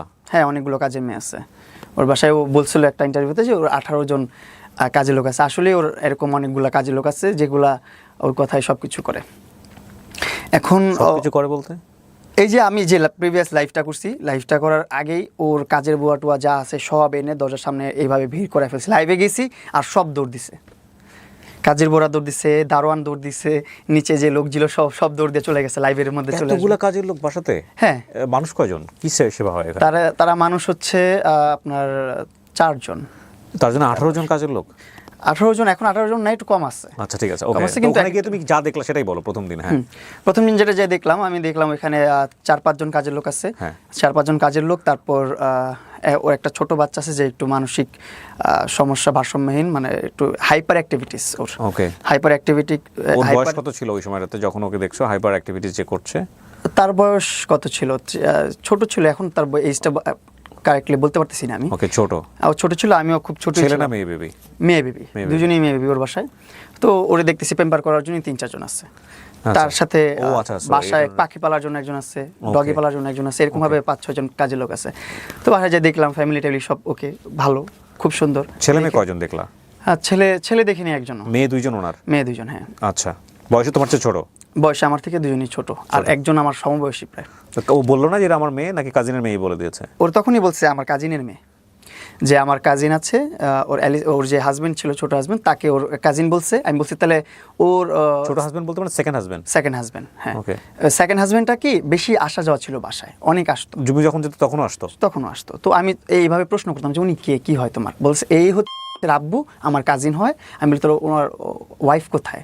বলছে ওনার ওয়াইফ কানাডাতে। আমি কই তো উনি কি আবার অনেক খোঁচাখুচির জন্য, মানে একটু বের করার জন্য আমি এভাবেও প্রশ্ন করছি অনেকদিন পর, এভাবে যে আচ্ছা তোর আব্বু কি আরেকটা বিয়ে করছে, জানার জন্য কিউরিয়াসিটি জাগছে যে একটু প্রশ্ন করি। বলতেছে আমি এত কিছু জানি না ওনার বিষয়ে। আমি কই তোমার কাজিন, তুমি তাদের বাচ্চা পালো, তুমি জানো না? মানে এসের বাবার সঙ্গে কি তোমার কোনো কথোপকথন না, হতো? আমার কখনো কোনো কথোপকথন তোমার সামনাসামনি হয়েছে কখনো? সামনাসামনি হয়েছে বলতে উনি পাশ কাটায় চলে গেছে, আমাকে দেখলে আমি চলে গেছি, কেউ কারোর সাথে কথা বলি নাই। সে আমাকে দেখছেও তার বেডরুমে বসে থাকতে, তার সোফায় বসে থাকতে দেখছে, তার বেডশিটে শুয়ে থাকতে দেখছে, বেডে শুয়ে থাকতে দেখছে, সব কিছুই দেখছে সে। ইন্টারেস্টিং। কিন্তু সে কখনো আমাকে ডাক দিয়ে জিজ্ঞাসা করে না কোনো বিষয়ে। এই জন্য আমি আরো একটু তুমি কি sure জানো পরবর্তীতে ঘটনা কি, কেন এরকম না, সম্পর্কটা? এটা জানতামই না। আমি যখন জানছি তখনই আমার সাথে ওর একটা ঘটনা ঘটে, এটা আমি আস্তে জি আস্তে হ্যাঁ, ওকে। তারপরে তারপরে এই ফ্যামিলি দেখলাম ওর, হ্যাঁ ওর 2টা কাজিনের বাচ্চা আছে, ওর মা আছে, ও থাকতেছে, তার মানে ও সিঙ্গেল প্রপার। তো আমি আমার মতন লাইফ লিড করতেছি। তখন ও অনেক ডায়েট করছে, বিএলসিসিতে অ্যাডমিট হয়ে আপনার থ্রেটিং মেটিং এটা ওইটা সেটা অনেক কিছু করতেছে, মানে এইজ লুকানোর জন্য। আর এইজ ওরে আপনার সামনাসামনি দেখলে আপনি বুঝবেনই না ওর এত এইজ। ও এতভাবে মেনটেন করছে নিজেকে এমনভাবে মেনটেন করে। এখন কিছু প্রিভিয়াস কিছু ইন্টারভিউ দেখবেন যেখানে ওরে বোঝা যেতেছে কিছুটা। তো এইভাবে চলতেছে। আমি আমার মতন আমার বাসায় আসি যাই, এইভাবে ভালো একটা সম্পর্ক, ভালো একটা বন্ডিং। তখন তোমাদের আলটিমেটলি রেগুলার যাওয়া আসা? রেগুলার যাওয়া আসা হয়। এবং you guys acting like a boyfriend girlfriend? না, তখন নর্মাল, হ্যাঁ, নর্মালের মধ্যে অ্যাবনর্মাল রিলেশনশিপ? অ্যাবনর্মাল রিলেশনশিপ মোটামুটি এরকম আর কি। তো আমি আমার বাসায় থাকি, তখন স্ন্যাক অ্যাপ থেকে একটা বড় একটা অ্যামাউন্ট আসছে 2-3 মাসে, প্রায় আপনার 16-17 লাখ টাকা আসছে আমার। আসার পর আরও এমনি তো আরও স্পন্সার লাইকি এইটা ওইটা সেটা সব মিলে আপনার অনেক ভালো 20-25 লাখের উপরে একটা অ্যামাউন্ট চলে আসছে আমার কাছে। আমি আরেকটা জিনিস একটু জানার জন্য, সেটা হচ্ছে যে এই যে ওনার বাসায় তুমি রেগুলার যাচ্ছ এবং ওনার বাসায় তোমরা এই যে এক ধরনের সম্পর্কের মধ্যে আছো, এটা কি ওই বাসার আর কোনো মেম্বাররা জানতো? সবাই তো দেখতেছে আমি আসতেছি, কাজের লোক ছাড়া? সবাই মা বা? হ্যাঁ, তার আম্মুও দেখছে, তার বাচ্চারাও দেখছে, তার মেয়ের সাথেও আমার পরিচয় হয়েছে। তার মেয়ে আমাকে এইসব ভাইয়া বলে। কি পরিচয়, মানে পরিচয়? তার কাজিন আমার ভাই বোন, আমার বোন। বাট তোমাদের ইন্টিমেসি দেখে তো আলটিমেটলি পুরো দুনিয়ার লোকজনই জানে যে আলটিমেটলি তোমাদের সম্পর্ক এরকম না। মানে তারা আমার ভাই বোন সম্পর্ক। মায়ের জায়গা থেকে ওনার মায়ের জায়গা থেকে তোমার সাথে সম্পর্কটা কেমন ছিল? ওনার মা তোমাকে কি হিসেবে দেখতো? ওনার মা আমার সাথে কথা বলতো না, ওনার মার সাথে আমিও কথা বলতাম না। কিন্তু ওনার মেয়েদের সাথে আমার কনভারসেশন হতো। ওনার মেয়েরা আমাকে ভাইয়া বলে ডাকতো, আমি তার মেয়েদেরকে বোন বলে ডাকতাম। ইভেন এখন আমার কাছে প্রুভাস কনভারসেশন আছে, তার মেয়ের সাথে কনভারসেশন যেটা, সেখানে আমাকে ভাইয়া বলে সম্বোধন করে সবসময়। আর আমি মেয়ে যে ভাইয়া বলে ডাকতো, ওনার বয়স কত? মেয়েটার কিসে পড়ে এখন? এ লেভেল। এ লেভেল দিচ্ছে? ও লেভেলের পরে এ লেভেল, কিন্তু মানে ইন্টারমিডিয়েটের বয়স। হ্যাঁ, এ লেভেল দিচ্ছে এখন তার মেয়ে যখন আমাকে ভাইয়া বলতো তখন তো আমি আরও ভরসা পাইছি যে আসলেই তাহলে কাজিনের বাচ্চা, কেন আপন মেয়ে তো কখনো আমাকে মেয়ে ভাইয়া বলে ডাকতে পারবে না। যদি তার আপন মেয়ে হয় সে কীভাবে আমার ভাইয়া ডাকবে? সে আমাকে আঙ্কেল ডাকবে, চাচ্চু ডাকবে, কিছু একটা ডাকবে, এরকম কিছু। সমবয়সী যাই হই, তারা যেহেতু আমাকে ভাইয়া ডাকতেছে, তার মানে লালা তার আপন মানা বা তার আসলে সে অ্যাডোপ আনছে, তার কাজিনের বাচ্চা সে পালতেছে। এইটুকু আস্থা আমি পেয়ে গেছি এখানে, তার বাচ্চা না। চলতে চলতে একটা সময় কি হলো, যে আব্বু আম্মুকে আমি অনেক বড় একটা অ্যামাউন্ট দিলাম, বললাম যে আব্বু আম্মু যাও তোমার একটা বাড়ি করো। আব্বু আম্মু বলতেছিল অনেকদিন ধরে যে একটা বাড়ির প্রসঙ্গ আমি বহুবার তোমার জায়গাতে এগুলো শুনেছি, তুমি বলেছো, ঠিক আছে, ওটা আমি জানি। কিন্তু যেহেতু অনুষ্ঠানটা শুধুমাত্র আমার কোয়ারি থেকে আমি করছি, সুতরাং আমি অনেক মানে ডেপথে যাওয়ার চেষ্টা করছি যে আসলে এগুলো কীভাবে সম্ভব। দেখো, তোমার আর ভদ্রমহিলার যে সম্পর্কটা, সেটা তো আলটিমেটলি নর্মাল সম্পর্ক না। এইটা আবার তুমি বলছো যে ওনার বাসায় যে বাচ্চা আছে সে এ লেভেলে পড়ে, তাহলে তার জায়গা থেকেও তো বিষয়টা বোঝার কথা, সে তো তোমাকে সৎভাবে নেওয়ার কথা না। মানে বিষয়টা তো এরকমই হওয়ার কথা। নিশ্চিত আমি আপনাকে দেখাই, আমি এখন না ওটা আমার দেখাতে হবে না, কিন্তু নিল কিভাবে সহজ করে? আপনার কোয়ারিটা সহজ হয়ে যাবে যদি আপনি ছোট্ট একটা টেক্সট দেখেন না, আপনার কোয়ারিটা সহজ হয়ে যাবে। মানে তুমি সহজভাবে নিলা কিভাবে এটা বলো তো? তোমার তো আনাজি লাগে। আমাকে ভাই বলে ডাকছে, আমি তো সহজভাবে নিব, আমি তো তখন ছোট মানুষ, আমি তো এত কিছু বুঝতে পারিনি। না আমার প্রশ্নটা একটু বোঝার চেষ্টা করো প্রিন্স। দেখেন ওর কিন্তু এই যে একটু দেখেন, আচ্ছা, হ্যাপি বার্থডে ভাইয়া, কংগ্রাচুলেশনস ভাইয়া, একটু কনভারসেশন, কিন্তু এটা ওনার মেয়ের নাম্বার থেকে। ওকে, নাম কি ওর? ইয়েস। Okay fine. আমি একটা জিনিস একটু বলি, সেটা হচ্ছে যে সে তোমাকে ভাইয়া ডাকতেছে এবং তুমি তাকে মনে করতেছো সে হচ্ছে ভদ্রমহিলার কাজিনের কাজিনের বাচ্চা, কিন্তু সে তোমাকে ইজিভাবে নিল। হ্যাঁ, ইজিভাবে নিয়েছে। আর ওর ডিপ রিলেশনে কিন্তু এখনো যাইনি আমরা, লায়লার সাথে এখনো কোনো ধরনের সম্পর্ক আমরা বেডে শুয়ে আছো বলে একটু আগে বলতেছিলাম, তার বিছানায় শুয়ে আছো বা এইটা সম্পর্কে এখনো যাইনি, এখানে যাইনি এখনো। মানে ওর বাসায় এমন কিছু করো নাই যেটাতে ওর বাচ্চারা তোমাকে সন্দেহ করতে পারে? ওইভাবে যাইনি এখনো। এই যাবো ওই যে আমার আব্বু আম্মুকে গ্রামে পাঠানোর পর। আচ্ছা হ্যাঁ, তারপর একটু সামনে দিকে আব্বু আম্মুকে, তারপর আমি টাকা পয়সা দিয়ে। আমি না আজকে সত্য একটা কথা বলি, আপনারা যারা আমাদের এই অনুষ্ঠানটা নিয়ে বিরূপ মন্তব্য করবেন, বাজে বাজে কমেন্টস করবেন, তাদেরকে একটু বিনয়ের সঙ্গে একটা কথা বলে দিতে চাই। সেটা হচ্ছে আমার খুবই কোয়ারির জায়গাটা হচ্ছে যে এইরকম একটা পপুলার ফিগার, সে যেমনই হোক না কেন, সে কিভাবে এই রকম একজন ফ্যানের সাথে ইন্টিমেট হলো, এবং এই ইন্টিমেসির জায়গাটা থেকে এতটা স্প্রেড আউট কিভাবে হলো, বিষয়গুলো কেন হলো, এই জায়গাটা হচ্ছে আমার কোয়ারির জায়গাটা। আপনারা এখানে কেউ সুগার মাম্মি, সুগার ড্যাডি বা ওদেরকে নিয়ে যা ইচ্ছা বলেছেন সেটা আপনাদের বিষয়, কিন্তু আমার কোয়ারির জায়গাটা এটা। এবং এখান থেকে আমি দেখতে চাই যে আসলে আমাদের কিছু লার্নিংয়ের বিষয় আছে কিনা। একজনের ভুল থেকে যদি আমরা কিছু শিখতে পারি, আমরা কেউই ধোয়া তুলসীর পাতা নই, হ্যাঁ, তাহলে অনেক কিছুই শেখার আছে। এখানে আমি কাউকেই অ্যাকিউজ করতে চাই না, বাট আমি ডায়াগ্রামটা বের করতে চাই। এটা আমার এক ধরনের এক্সপেরিমেন্টও বলা চলে। চলেন, হ্যাঁ, তারপর কি হলো প্রিন্স? তারপর আমার বাবা মাকে একটা ভালো একটা অ্যামাউন্ট বাড়ি করার জন্য পাঠিয়ে দিলাম গ্রামের বাড়িতে। যেহেতু নিজেরা বাড়ি করতেছি, নিজের অল্প কিছু টাকা পয়সা দিয়ে, আমার প্রথমে চিন্তা ভাবনা ছিল খুবই কম, যে 8-10 লাখের মধ্যে একটা বাড়ি করা যায় কিনা। হ্যাঁ, এইভাবে প্রথমে দেখছি টিনের বাসা, বিক্রমপুরে গিয়েছিলাম, যে টিনের কিছু ঐতিহ্যবাহী বাসা আছে, এই বাসাগুলো করবো 2 লাখ 3 লাখ টাকায়। তারপর বললো যে না, এইগুলো হচ্ছে না, যে দেখলাম যে অনেক দামি, 8 লাখ 9 লাখ 10 লাখ টাকা দাম টিনের বাসার। তখন আমি বললাম আম্মুকে, এত টাকা দিয়ে তো আসলে টিনের বাসা কিনলে দেখা যাবে যে আমাদের টাকাটাই বৃথা গেল, লস হলো, এটা করা যাবে না। পরে আব্বু বলতেছে ঠিক আছে, 8-10 মধ্যে আমরা একটা ইট দিয়ে পাটাতন দিয়ে বাড়ি করে ফেলি, উপরে টিন সেট করবো। আমি ঠিক আছে, যেভাবে ভালো মনে হয় তোমরা করো। তো যখন কাজ শুরু করলাম তখন দেখলাম যে না, আমার ইনকামও যেহেতু আসতেছে, হাতে যেহেতু টাকা আসতেছে, প্রতি মাসে যদি $5,500 করে ডলার স্ন্যাক দিচ্ছে, তারপর লাইকি থেকে পাচ্ছি, টিকটক থেকে পাচ্ছি, স্পন্সর থেকে পাচ্ছি, সব মিলে 6-7 লাখ টাকা করে প্রতি মাসে পাচ্ছি। সো আমি ওইভাবে কেন বাসা করব, আমার লাইফস্টাইল আরও সুন্দর হতে হবে। তো আমি তখন বিল্ডিং বাসা করালাম। তো আস্তে আস্তে করলে একটা ছোট্ট একটা বাসা করলো, সেটা করতে প্রায় বছরখানেকের উপরে সময় লাগছে। কিন্তু এর মধ্যে যখন আব্বু আম্মু চলে গেল ঢাকা থেকে গ্রামে বাড়ি করার জন্য, কন্ট্রাক্টর দিয়ে করলে তো ডাবল টাকা লাগবে, অনেক টাকা লাগবে, এই জন্য বাবা মা নিজে থেকে করলো। তো আমার খাওয়া দাওয়ার একটু সমস্যা হচ্ছিলো, সাইদনগরের বাসায় থাকাটা খাওয়াটা একটু ঝামেলা হচ্ছিলো, কারণ আম্মু নাই, না থাকলে স্বাভাবিক এটা ছোটো ছেলের একটু প্রবলেম হবেই। তো এই প্রবলেমটা ফেস করতেছিলাম। তখন ও আবার এগুলো লাইভে তো দেখে, আবার ওর সাথে তখন পার্সোনালি ভিডিও কলে কথা হয়। তখন আমাদের 6-7 মাসের সম্পর্ক হয়ে গেছে, একটা ভালো একটা ফ্রেন্ডশিপ হয়ে গেছে, ভালো একটা সম্পর্ক আমাদের। ও একটা ওয়েল উইশার, আমার খারাপ কিছু হলে, কোন বিপদে পড়লে ওর জানাইতেছি, ওর কিছু হলে আমার জানাইতেছি, এরকম। তো ওইগুলো সব দেখলো, দেখার পরে বলতেছে কি, তুমি আমার বাসায় এসে থাকো, তুমি দেখেই গেছো। আমি তো দেখছি ওর বাসা, দেখে গেছো আমার বাসাটা খালি আছে, বড় আছে। ও আরেকটা এখানে একটা কথা যেটা আমি চলে আসি পাস করে, সেটা হচ্ছে ওরা কিন্তু একসাথে থাকতো পুরো ফ্যামিলি 3 নাম্বার রোডে। দেন আমাকে ওর বাসায় আনবে বা ট্র্যাপে রাখবে, ওর বাসায় পালবে বা কিছুটা করবে, এটা ওর আগে থেকেই চিন্তা ভাবনা ছিল। কারণ ওর ওই বাসা ছেড়ে ও চলে আসছে আরেক ভাড়া বাসায় 6 নাম্বার রোডে, এখন আবার থাকে আরেক বাসায়। 3টা বাসা চেঞ্জ করছে আমার সাথে পরিচয় হওয়ার পরও। প্রথম ওই বাসায় আমাকে উঠাতে পারবে না, কারণ ওই বাসায় ওর বড় বোন থাকে, তারপর ওর ছোট বোন থাকে, ওর এবার আরও আত্মীয়স্বজনরা থাকে ওই বাসায়, ওর আত্মীয়স্বজনের বাসা পুরো ফ্যামিলির সঙ্গেই থাকতো, কিন্তু নিজে থেকে চেঞ্জ করছে। ও নিজে থেকে চেঞ্জ করে ওই বাসায় আসছে। তখন থেকে ও দেখাইলো যখন, যে ওর বাসার একটা রুম খালি, 2-3টা রুমই খালি, ওর রুম প্রয়োজন একটা, 2টা রুম প্রয়োজন ওর, আর 1-2টা রুম খালি। তো আমাকে বলতেছে তুমি আমার একটা রুম ইউজ করতে পারো, আর এখানে আমার সমস্যা নেই, কাজের লোকটোক আছে, তোমাকে ওরা হ্যান্ডেল করতে পারে, তোমাকে ওরা প্যাম্পার করতে পারে, তুমি টেনশন নিও না, ভালোভাবে এখানে থাকো। আবার আঙ্কেল আন্টি যখন চলে আসবে তখন তুমি তোমার বাসায় চলে যেও। তখন আমার মাথায় আর এত কিছু কুলায় নাই, আমি যতটুকু শুনছি বুঝছি, হ্যাঁ ঠিক আছে তাহলে রাইট, ওকে, তুমি ভালো বুদ্ধি দিছো, আমি তোমার বাসায় যাই। ওর বাসায় যাই, যাওয়ার পর ওর বাসায় থাকা শুরু করলাম ফার্স্ট। ওকে, একটা রুম দিচ্ছে আমাকে আলাদা করে, ওর বড় মেয়ের সাথে একটা রুম ছিল, ওই রুমটা আমাকে দিছে, আর ও থাকে ওর ছোটো মেয়ে নিয়ে একটা রুমে, বড় রুমে। তো এর মধ্যে মাঝে মধ্যে আসা যাওয়া করতো, আমার রুমের মধ্যে আসতো, ওর রুমে যেত, আমার রুমে আসতো যেত। এর মধ্যে আমাদের আসলে সম্পর্কটা আস্তে আস্তে ঘনিষ্ঠ শুরু হলো। এইভাবে এক বাসায় থাকলে যেটা হয়, হ্যাঁ, এক বাসায় থাকলে যেটা হয় আর কি, ও যেটা প্ল্যান করছে ওটাই হচ্ছে। তো আস্তে আস্তে সম্পর্ক ঘনিষ্ঠ হচ্ছে। এর মধ্যে আমার আব্বু আম্মু চলে আসছে আমাদের।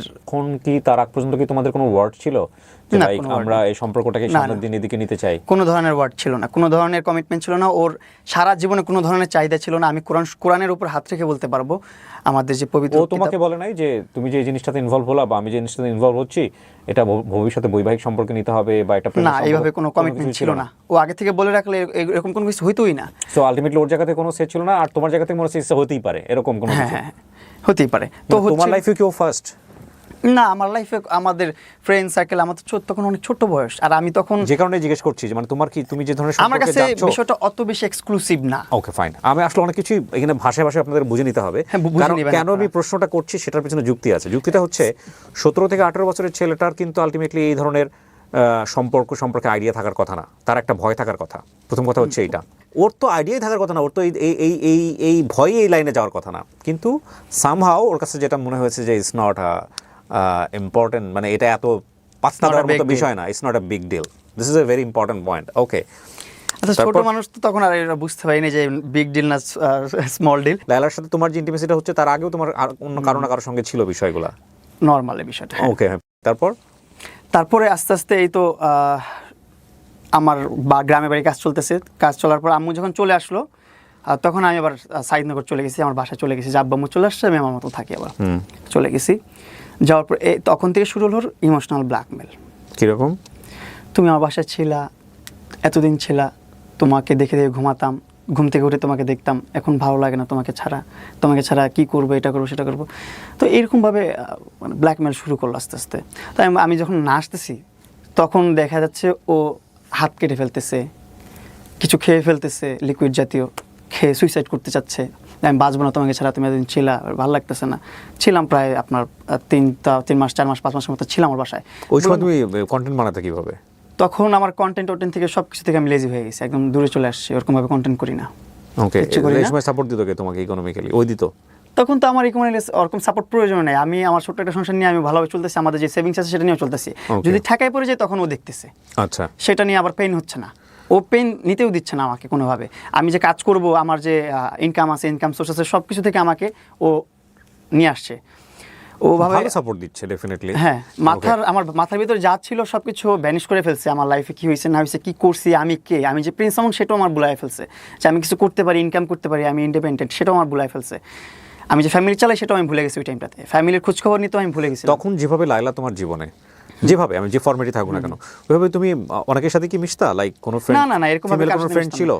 ওর লালার মতো ফ্রেন্ড আমার কেউ ছিল না। লায়লার মতো না, ধরো আমি লায়লার জায়গায় আমি যদি বলি আরেকটা ফিমেল ফ্রেন্ডের সাথে যে কোনো ফর্মেই হোক না কোনো সম্পর্ক ছিল, এরকম কি ছিল তোমার? না, এরকম কোনো সম্পর্ক ছিল না, কোনো গার্লফ্রেন্ড। এটা কি লায়লা জানতো যে তোমার কোনো গার্লফ্রেন্ড নাই? লালা জানতো এটা। সে কারণে কি লায়লার কোনো হোপ তৈরি হয়েছিল যে না শুধু আমিই থাকবো তোমার জীবনে? হ্যাঁ, আস্তে আস্তে এটা তৈরি হয়েছে। এখন পর্যন্ত ওর সাথে যাই হোক, কিন্তু তারপরে? আস্তে আস্তে গল্পে আসি। হ্যাঁ। তারপর হচ্ছে মিস করতেছি, হাত কেটে ফেলতেছি। হ্যাঁ, হাত কেটে ফেলতেছে, মিস করতেছে, ব্ল্যাকমেল। তখন আমি আবার আসি ওর বাসায়, আবার বাসায় আসি, আবার কিছুদিন পর যাই, আবার হাত কাটে, আবার আসি।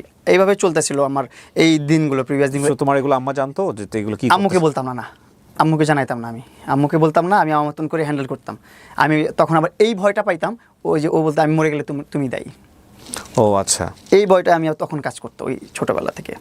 তো এই আস্তে আস্তে লাইফটা এইভাবেই আগাচ্ছে। এর মধ্যে ওর সাথে কয়েকশো বার ওর বাসা থেকে চলে গেছি, কয়েকশো বার ও ব্ল্যাকমেল করে নিয়ে আসছে।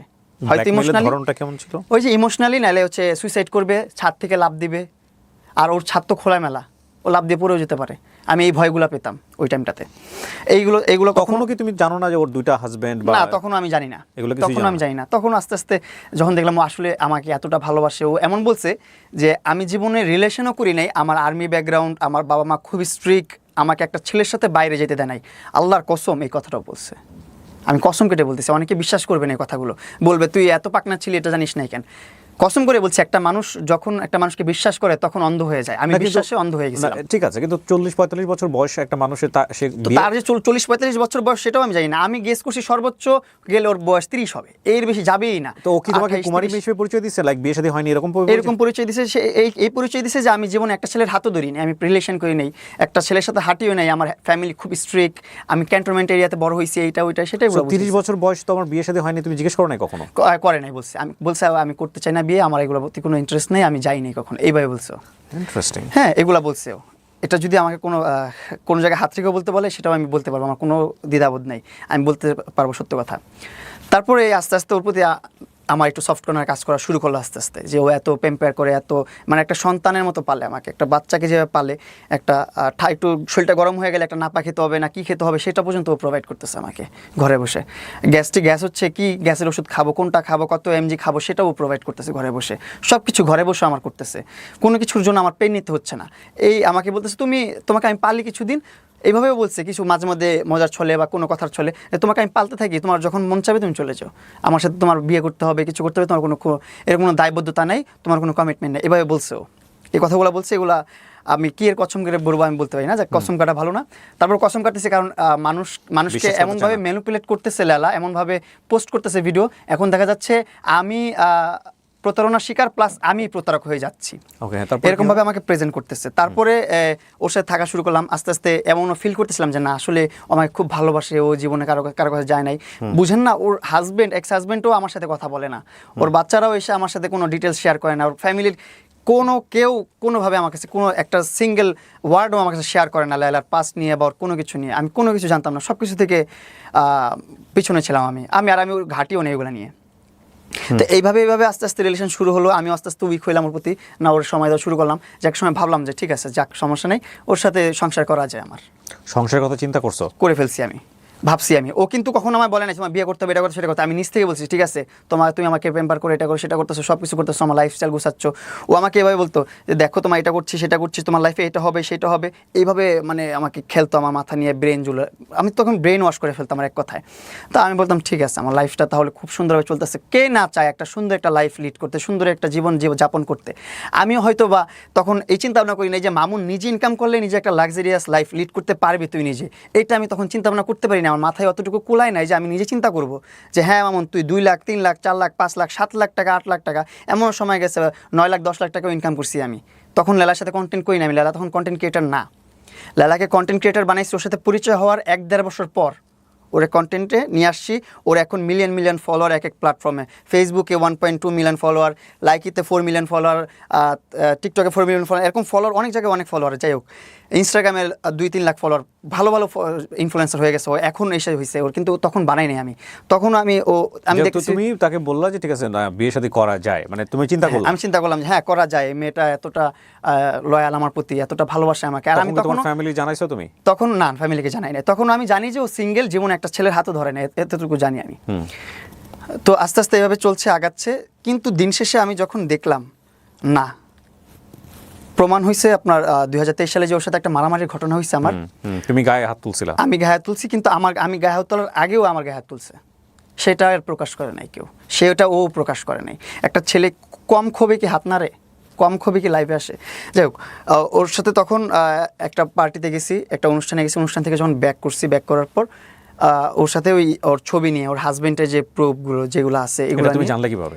এগুলো আমি ও যখন আমার মোবাইল স্টক করছে, যখন আমি বারবার চলে যাই, দেখতেছে মরার ব্ল্যাকমেল করতেছে, সেগুলো দেখে হচ্ছে না, তখন আমার মোবাইল থেকে হাতায় হুতায় যত ছবি আছে 5টা সব কিছু বের করে এগুলো রাখছে। আমি তখন আমার অনেক খারাপ লাগছে যে আমি তোমার কখনো তোমার এইজটা নিয়ে পর্যন্ত প্রশ্ন করি না, যখন তুমি তোমার এইজ জিজ্ঞাসা করি তখন তুমি বলো তুমি খুঁজে নাও, আমিও খুঁজতে থাকি একা একা, আমি তোমার মোবাইল ঘাঁটি না, প্রাইভেট কোনো জায়গায় ঢুকি না, তোমার প্রাইভেট মোবাইল তোমার থাকতে পারে, ব্যক্তিগত অনেক কিছু। মানে যে মোবাইল স্টকিং এর ব্যাপারটা কি লাস্ট টাইমের কথা বলতেছো নাকি এর আগেও করছে? এর আগেও অনেক করছে, এর আগেও অনেক নিউজ প্রেজেন্টারদের কাছেও এগুলা পাঠায় রাখছে অনেক আগে থেকে। আচ্ছা হ্যাঁ, তো তারপরে এটা তো এত একদিনের ঘটনা না।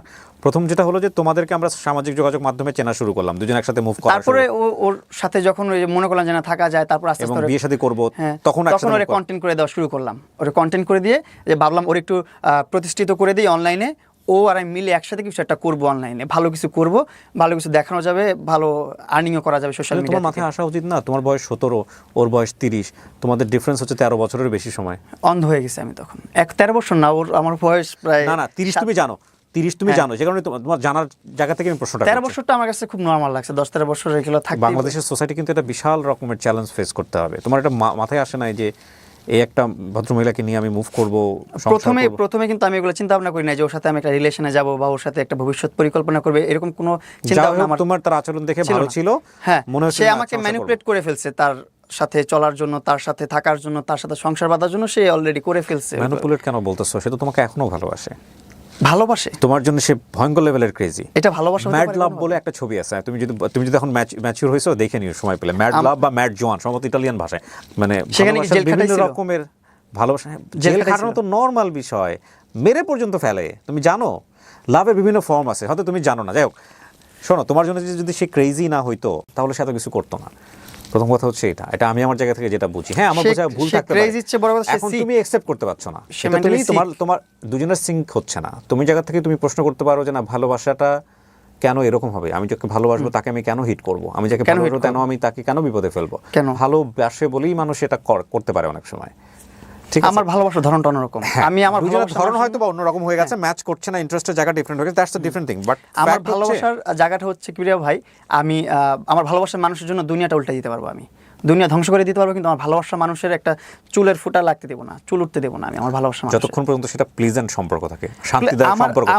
আমার সাথে যদি আমার পার্টনার সুখী না হয়, সে যদি আমাকে না চায়, তুমি দেখো, এটা তাকে আমি জোর করে রাখবো কেন? তুমি পয়েন্টে স্টিক থাকতে পারবে না। কেন পারবে না? তুমি একটু আগে বলছো লায়লাকে তুমি বিয়ের কথা চিন্তা করছো হ্যাঁ, না? করছি তো। বিয়ের কথা কখন একটা মানুষকে চিন্তা করো? যখন তুমি তাকে লাভ করো।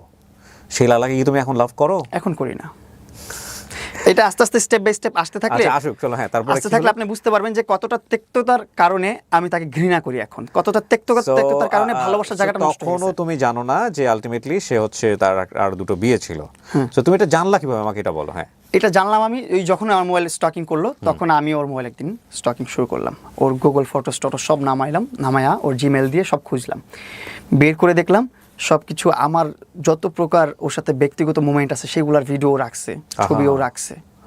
তারপর ওইখানে ব্যক্তিগত মোমেন্টের ভিডিওগুলো করতো কে? ওই করতো।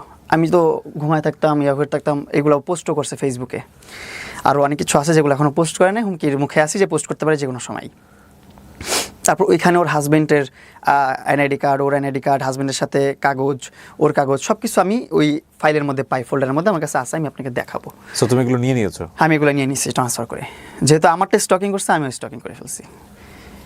করার পর আমি পাওয়ার পর থেকে তো আমার মনে মানে ভিতরে ভেঙে চুরে গেছে একদম, সব কিছু তছনছ হয়ে গেছে। আমি এতদিন ধরে কি বোকার স্বর্গে বসবাস করলাম, কি বুঝাইলো আমারে, কি বুঝা চললাম আমি। যে বলছে একটা পুরুষের হাত ধরে নেয়, সে দুইটা সংসার করে ফেলছে, আবার দুইটা সংসারে দুইটা বাবু আছে। দুইটা বাবু কি আকাশ থেকে পড়ছে? তার সাথে যদি সংসার না করে, সে জিজ্ঞেস করলাম না বিষয়টা নিয়ে? সেগুলো আমি তখন আর জিজ্ঞাসা করি নাই, যেহেতু আমি গোপনে দেখছি, গোপনে রাখছি মোবাইল ছবিগুলো। তো এই মোমেন্টে আমি যখন ওর সাথে একটা কথা তর্ক বিতর্কের মধ্যে গাড়ির মধ্যে আমি একটা অনুষ্ঠানে গেছিলাম, অনুষ্ঠানে যে সেখানে আমরা হালকা পাতলা একটু পার্টি করছি, ও পার্টি করছে, আমি পার্টি করছি, সবাই মিলে জিলে অনেক কিছু খাওয়া দাওয়া করে ওইখান থেকে বাসায় ব্যাক করছি। ব্যাক করার পর আমি বলছি বাসায় চলে যাও, আমি একটু বাসায় পরে আসতেছি। আমার একটা ভাই ফোন দিছে, যেখানে আমি একটু যা মিট করবো, আড্ডা মারবো, গল্প করবো, তারপর আমি আসতেছি, একটা একাকিত্ব সময় কাটায় আসি, কারণ এমনিতে ভালো লাগতেছে, মনের অবস্থাও ভালো না। তো ওই টাইমটাতে ও বলতেছে তুমি যাইতে পারবো না এখন আমার এখান থেকে সরে, আমাকে নিয়ে তোমাকে যেতে হবে। আমি তোমাকে নিয়ে আমি যাবো না ওইখানে, আমার ওটা ব্যক্তিগত সময়, আমি ওখানে টাইম পাস করবো, এখানে আমার সময়টা কাটাবো, এখানে আমি তোমাকে নিয়ে যাবো না। আমি বলতেছে না তুমি যেতে পারবো না, তুমি কোন মেয়ের সাথে যাবে, এটা করবা সেটা করবা। আমি তখনই ওই প্রসঙ্গে আমি ওর হাজবেন্ড টান দিছি, হাজবেন্ডের কথা নিয়ে রাখছি। ওকে, আমি মেয়ে নিয়ে যাবো না কি নিয়ে যাবে, এত টেনশন করতেছো তুমি যে দুইটা সংসার করে আসছো, এগুলো কে বলো? তখনই ওর মাথা টাস করে বাড়ি খেয়ে গেলো, কি করবে ও? তখনই ও পাগল হয়ে গেছে। ওই টাইমটাতেই আমার একটা চড় মেরা দিল, যে কী বলিস এইসব, আমার ওর প্রুফ দেখাই নাই, প্রুফটা বাইর করছি, এর মধ্যে চড় মেরা দিছে। এই তো চড় মাইরা চুল টান দিছে, আমার মাথা নষ্ট হয়ে গেছে। আর ওর ফেসে মাল্টি সার্জারি করা, অনেক প্রকারের সার্জারি করছে, অনেক প্রকারের ট্রিটমেন্ট নিচ্ছে ওর ফেসে, থ্রেটিং, বুটক্স, এইটা ওইটা সেইটা। তো ওর মুখে ও যেভাবে চড় মারছে আমাকে, আমিও সেম চড়টাই মারছি ওকে। তো ওর মুখে রক্ত জমাট হয়ে গেছে, আমার মুখে রক্ত জমাট হয় না, কিন্তু আমার মুখে এগুলো নখের দাগ পড়ে গেছিলো এইসব জায়গা দিয়ে, যে খামচি পড়ছে, থাপড়াইছে আমারে, থাপ্পড় দিচ্ছে, চুল ধরে টান দিচ্ছে, এগুলো দাগ পড়ে গেছিলো। তারপরে ওই বাসা থেকে বের হয়ে চলে আসছি, আমি মারামারি হলো, ওর বাসা থেকে চলে আসছি। পরের দিন অ্যাটেম্পট টু মার্ডার মামলা দিছে আমাকে। পরের দিন? কত সালে এটা? ওই 23 সালে। ওই যে আমি এখন তো বুঝে গেছে, এখন আর মামুনকে আটকা রাখা যাবে না, কারণ মামুনের কাছে সব রিভিল হয়ে গেছে। মামুন সব মামলা তো ওই দিনই দিল কি তোমার নামে? হ্যাঁ, ওই দিনই দিল। ওই দিন তো লাইভ করলো, আমরা যতদূর জানি এটা লাইভ করেই মামলা করছে, লাইভ করেই সাথে সাথে ক্যান্টনমেন্ট থানায় চলে গেছে, মামলা করে ফেলছে। ক্যান্টনমেন্ট থানা মানে কোন ডিবি হারুনের সহায়তা ওই সময় নিছে না? হ্যাঁ, ওই সময় থেকে ওই সময় ডিবি হারুনের সহায়তা নেয় না, কিন্তু ডিবি হারুনের সহায়তা নিয়েছে, যে আমি লাস্ট জেলে গেলাম ওই টাইমটা, ওই সময়টাতে। আচ্ছা ফাইন, তো তাহলে তার মামলা হয় প্রথম 2023 সালে। 23 সালে অ্যাটেম্পট টু মার্ডার মামলা। অ্যাটেম্পট টু মার্ডার মামলা। ওকে, এটা তুমি জানো কিভাবে? এটা জানতে পারি আমার ক্যান্টনমেন্টের ওইদিকে আমাকে পুলিশরা আটকাইছে। আটকানোর পর আমি বলতেছে আপনার নামে তো মামলা হয়ে গেছে, আপনাকে তো যে কোনো মুহূর্তে ধরবে, হ্যাঁ আপনি যেভাবে পারেন এটা কনসাল্ট করেন, সলভ করেন, পুলিশ বলতেছে আমাকে। সেটা একটা এমনিতে একটা ডিউটি ছাড়া বা ডিউটিতে রাস্তার মধ্যে দেখা হয়েছে একজন ফ্যান পুলিশ বলতে পারেন, যে আমার ভিডিও দেখে। তোমার মামলা করে তোমাকে জানায় নাই? সে জানায় নাই, কিন্তু আমি জানতে পারছি আলাদা থার্ড পার্সন থেকে। জানতে পারার পর আমি তো তখন একটু ভয় পেয়ে গেলাম, কিরা আমার নামে অ্যাটেম্পট টু মার্ডার মামলা করছে, বলছে তোমার জেল হতে পারে এই মামলায়। তখন তো আমি ভয় পেয়ে গেলাম, তখন আবার ওর সাথে কন্ট্যাক্ট করলাম যে কী করলে এগুলো কেন করতেছো। পরে অনেকবার মিশতে আসতেছে, আমি মিশতে চাইতেছি না। পরে আবার অনেকে বুঝাইতেছে আমাকে যে না, মেশাটা তোর খুব জরুরি, না মিশলে তুই জেল খাটবি। তখন আবার মিশলাম ওর সাথে, আবার সম্পর্কে গেলাম, আবার ভালো একটা সম্পর্কে যাওয়ার পর এই মিলমিশ কি তোমার আরেক বিভিন্ন ওই যে content স্যান্ডি creator শাহ যারা- আসলো, ওই স্যান্ডি শাহটা এরা এসে করে? হ্যাঁ এরা এসে মিলাই দিল। তারপর আরও অনেকেই ছিল বিহাইন্ডে, আর যারা মিলাই দিছে থেকে মিলাই দেওয়ার পর মিললাম যে মামলা উঠাই দেবে, ঠিক আছে লাইফটা নষ্ট করার দোকানে মামলা উঠাই নেক, বিয়ে শাদী করা লাগবে না, কোনো কিছু করা লাগবে না, এরকম কোনো কমিটমেন্ট নাই যে বিয়ে করতে হবে মামলা তুলে নেবে, আমার কোনো কমিটমেন্ট নাই তখনও। তো ওকে ঠিক আছে মামলা তুলে নাও। গেলাম, মামলা কিন্তু তুলে নেয়। ও বলছে মামলা তুলে নিছি, মামলা শেষ, কিন্তু আমি জানি না যে মামলা তুলে নেই। আমার যেতে হবে কিনা, বলে না যাওয়া লাগবে না, আমি টাকা দিয়ে সব সলভ করে ফেলছি, আমার অ্যাডভোকেট আমার লয়ার সব কিছু করে ফেলছে, তোমার টেনশনের কিছু নেই। তোমার কোনো ফোন আসে, তোমার কোনো ডিস্টার্ব হয়েছে? আমি কই না, আসলে কোনো ফোন আসে নাই, কোনো ধরনের ডিস্টার্ব, কোনো ধরনের নোটিশ আমার কাছে আসেনি, কিন্তু মামলা কিন্তু চলতেছে। ও টাকা পয়সা দিয়ে ওইগুলো নোটিশ আসবে আমার কাছে, এগুলো বন্ধ রাখছে যেন নোটিশ আমার কাছে না আসে। এই চলতে চলতে চলতে চলতে চলতে চলতে দেখি ও মামলা আর তুলে না। তো এর মধ্যে হুট করে ওর বাচ্চাদের নিয়ে একটা ঝগড়া হয়েছে ওর সাথে আমার। যেমন ওর কাছে আমি একটা অ্যামাউন্ট রাখছি, অ্যামাউন্টটা ওরে দিছি, একটা প্রমোশনে কাজ করার পর একটা বড় একটা অ্যামাউন্ট পেয়েছি, অ্যামাউন্ট ওর কাছে দিচ্ছি। দেওয়ার পর ওই অ্যামাউন্টটা ওর বাচ্চাদের কাজের বুয়াদের স্যালারি দিচ্ছে ওই অ্যামাউন্ট থেকে। তখন ওর পার্সোনাল ব্যক্তিগতর জন্য ব্যবহার করলে আমার কোনো ধরনের অবজেকশন ছিল না, যেহেতু ও বলছে যে এইগুলো ওদের বাচ্চারা টানে, ওদের বাবারা ওদের খরচ চালায়, এটা করে সেটা করে। তখন আমি একটু মানে খোঁচাখুচি করছি যে হ্যাঁ তোমার ওদের বাবারা যেহেতু দেখে, তুমি আমার টাকা কেন ওদেরকে দিলা, আমার টাকা তুমি আমার ব্যাংকে ট্রান্সফার করো না, এখন 3-4 দিন হয়ে গেছে আমার ব্যাংকে কেন আমার টাকা আসে নাই। এইগুলো নিয়ে একটু তর্ক বিতর্ক হয়ে আমি অভিমান করে 2 দিন খাবার খাই না ওর বাসায়। আমি গুলশান 2-এ চলে গেছি হাঁটতে হাঁটতে, যে ওইখানে খাবার খেয়ে ওইখান থেকে আবার হাঁটতে হাঁটতে বাসায় আসছি, এত জিদ, ওর বাসায় ভাত খাবো না আমি, ওর সাথে বাসায় থাকতা কিন্তু খাইতা না? খাইতাম না, রাগ হয়ে আসছে আমি, এখন কী করবো, ওখানে ওই ছুটেও যেতে পারতেছি না। তো ওই টাইমটাতে পরের দিন আমি পাবজি খেলতেছি, আমি পাবজিতে খুব অ্যাডিক্টেড ছিলাম, পাবজি খেলতাম সারাদিন বসে বসে। আচ্ছা মামুন, তোমার লেখাপড়াটা শেষ হয়ে গেলো কোন ক্লাস থাকতে? ক্লাস আমার লেখাপড়া শেষ হয়েছে এসএসসি থেকে, এটা ঢাকা আইডিয়াল থেকে। আচ্ছা, তো তারপরে তোমার হচ্ছে আর পড়াশোনা তুমি করলা না? না, পড়াশোনা আর করলাম না, এসএসসি দিলাম, পড়াশোনা করলাম না, এটা সাবজেক্ট ওখানে পজ হয়ে গেল। এসএসসি পাস করার পর ইন্টারে যখন অ্যাডমিট হবো ওই টাইমটাতে ইন্টারে পজ করে দিয়েছি, ইন্টার আর পড়াশোনা করি না, ইন্টার করি না, এখন আবার স্টার্ট করবো আমি। ওকে ফাইন। সো তো তোমার কি হলো, তুমি গুলশানের বাসায় থাকো কিন্তু তুমি খাও না? হ্যাঁ, খাই না। পরে 2 দিন ওর সাথে অভিমান, এই অভিমানের মধ্যেও খাবার গরম করে নিয়ে আসছে, আমি গেম খেলতেছি এর মধ্যে খাবার গরম করে নিয়ে আসছে, খাবার গরম করে আনছে। আমি বলছি আমি তো খাবার খাবো না তোমার এখানে, খাবার খেতে ইচ্ছে করতেছে না আমার, আমি গেম খেলতেছি, আমি পরে খাবো খাবার। এটা বলে এই ওর মেজাজ চড়া হয়ে গেল কেন জানি, হুট করে বলতেছে তুই খাবার খাবি না এখন, আমি খাবার নিজে গরম করে নিয়ে আসছি, খাবি না এখন? হ্যাঁ ভাই আমি খাবো না, তুমি নিজে নিজে গরম করছো, নিজে নিজে গরম করে আনতেছো, তুমি কষ্ট করছো, তোমার কষ্ট করছো তো আমি বলি নাই। এইগুলো নিয়ে তর্ক বিতর্কের মধ্যে এখন বলতেছে যে আমি ওর মেয়ে নিয়ে কথা উঠছে, তো তখন বলতে আমার মেয়ে নিয়ে কথা বলবি না, এটা করবি না, সেটা করবি না, আমার এগুলো সব তোর ভুলে যা, তোর সাথে আমার কোনো কথা নেই, তোমার বাসা থেকে এক্ষণ বের হয়ে যা। মানে কথোপকথনের মাঝখানে লাস্ট কথা তুই আমার বাসা থেকে এক্ষণ বের হয়ে যা। কোনো ধরনের ঝগড়াঝাটি মারামারি কোনো কিছু নেই ওর সাথে আমার। তখন যেতে বলছে বের হয়ে যেতে, তখন খুব হার্ড হয়েছে আমি, যে না আমি অভিমান করে থাকতেই পারি, তোর এত কিছু জানার পর আমি তোর সাথে আছি, এটাই তো বড় বিষয় একটা। তারপর আমি অভিমান করছি, আমাকে সাথে সাথে বলছি ঘর থেকে বের হয়ে যায় এক্ষুনি। আমি আবার বলছি ঠিক আছে, আমি আমার জিনিসপত্র নিয়ে আমি ঘর থেকে বের হয়ে চলে আসছি, এক কাপড়ে বের হয়ে চলে আসছি। চলে আসার পর আমি ঢাকায় 1 মাস ছিলাম, রোজার মাস, তারপর রোজার ঈদ কাটাইলাম গ্রামে কাটানোর পর আবার ঢাকা আসছি। ঢাকায় এসে মাসুদ ভাইয়ের সাথে কন্ট্যাক্ট করলাম, মাসুদ ভাইয়ের সাথে কথা বললাম, মাসুদ ভাই একটু আইডিয়া দিল বিজনেস। মাসুদ খান উনি একজন বিউটি এক্সপার্ট, বাংলাদেশের ভালো একজন বিউটি এক্সপার্ট, মেকআপ আর্টিস্ট। তো ওনার ধারা আমি একটা বিজনেস শুরু করলাম বসুন্ধরা আবাসিকের মেইন রোডে প্রিন্স কাট সেলুন। এটার গ্র্যান্ড ওপেনিং করব, ওই টাইমটাতে আমি আবার লায়লাকে ডাকাইছি যে থাক, একটা ভালো একটা সময়, খারাপ একটা সময়, যে সময় ছিল আমার একটা ভালো একটা মোমেন্টও থাকুক, ওরে নিয়ে আসি। একসাথে এনে ওরে নিয়ে গ্র্যান্ড ওপেনিং করলাম। করার পর দেখে কি আমার নামে ওয়ারেন্ট বেরিয়েছে। ওয়ারেন্ট কিসের? ওই যে 2023 সালে অ্যাটেম্পট টু মার্ডার মামলা করছে, ওই অ্যাটেম্পট টু মার্ডারের ওয়ারেন্ট বেরিয়েছে। এটা গ্র্যান্ড ওপেনিংয়ের আগে অ্যাটেম্পট টু মার্ডারের মামলা বেরিয়েছে, ওয়ারেন্ট বেরিয়েছে।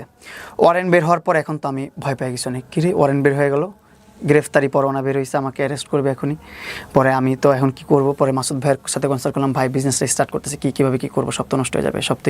পরে মাসুদ ভাই লয়ারদের সাথে কথাবার্তা বলে উনি আমাদেরকে, আমি স্যারেন্ডার করছি কোর্টে স্যারেন্ডার করে আমি আমার যে বক্তব্য সেটা পেশ করছে আমার লয়ার। পেশ করার পর আদালত মনে করছে যে হ্যাঁ এটা জামিনযোগ্য, জামিন দিয়ে দিছে। জামিনটা পাওয়ার পর ওর নিয়ে গ্র্যান্ড ওপেনিং করছি, জামিন পাওয়ার পর গ্র্যান্ড ওপেনিং করছে উনি। তখন সঙ্গে সঙ্গে তুমি ওকে ধরো নাই যে তুমি এটা কেন ওয়ারেন্ট বের হইলো বা কি অবস্থা? এটা নিয়ে আর প্রশ্নই করি না, ওর সাথে তো থাকি না আমি, ওর সাথে তো কথা বলি না আমি আর। ও তখন তুমি থাকো না? না, কথা বলি না। তো ওকে নিয়ে কেন গ্র্যান্ড ওপেনিং করলা তাহলে? ওই যে মনে করলাম যে একটা শুভাকাঙ্ক্ষী হিসেবে ওরে নিয়ে আসি, গ্র্যান্ড ওপেনিং করাই, আমার জীবনের প্রথম বিজনেস, প্রথম একটা ভালো কাজ করতেছি, প্রথম কিছু একটা হচ্ছে, আমার প্রতিষ্ঠান হচ্ছে, একটু নিয়ে আসি, সবাই থাকুক, মুক্কা লাগালি না করে। এখন আমি ভাবতেছিলাম আমার এটাও যে আমার গ্র্যান্ড ওপেনিং যদি পুলিশ ঢুকায় দেয় অ্যারেস্ট করার জন্য, তখন আমি কি করবো? এই জন্য এটাও একটা পয়েন্ট ছিল আমার, ওকে আমার গ্র্যান্ড ওপেনিংয়ে রাখা। আরেকটা পয়েন্ট যে একটা শুভাকাঙ্ক্ষী ওরেও রাখি আমার সাথে, এই দুইটা পয়েন্ট একসাথে কাজ করছে মাথায়। তো এই দুইটা চিন্তাভাবনা করি আমার গ্র্যান্ড ওপেনিংয়ে লালাকে আনাইছি, লালাকে রাখছি। রাখার পর গ্র্যান্ড ওপেনিং করলাম, বিজনেস চলতেছে। 2-1 দিনের মধ্যে দেখি আবার আমার নামে ধর্ষণ মামলা বেরিয়েছে। ধর্ষণ মামলা? জি,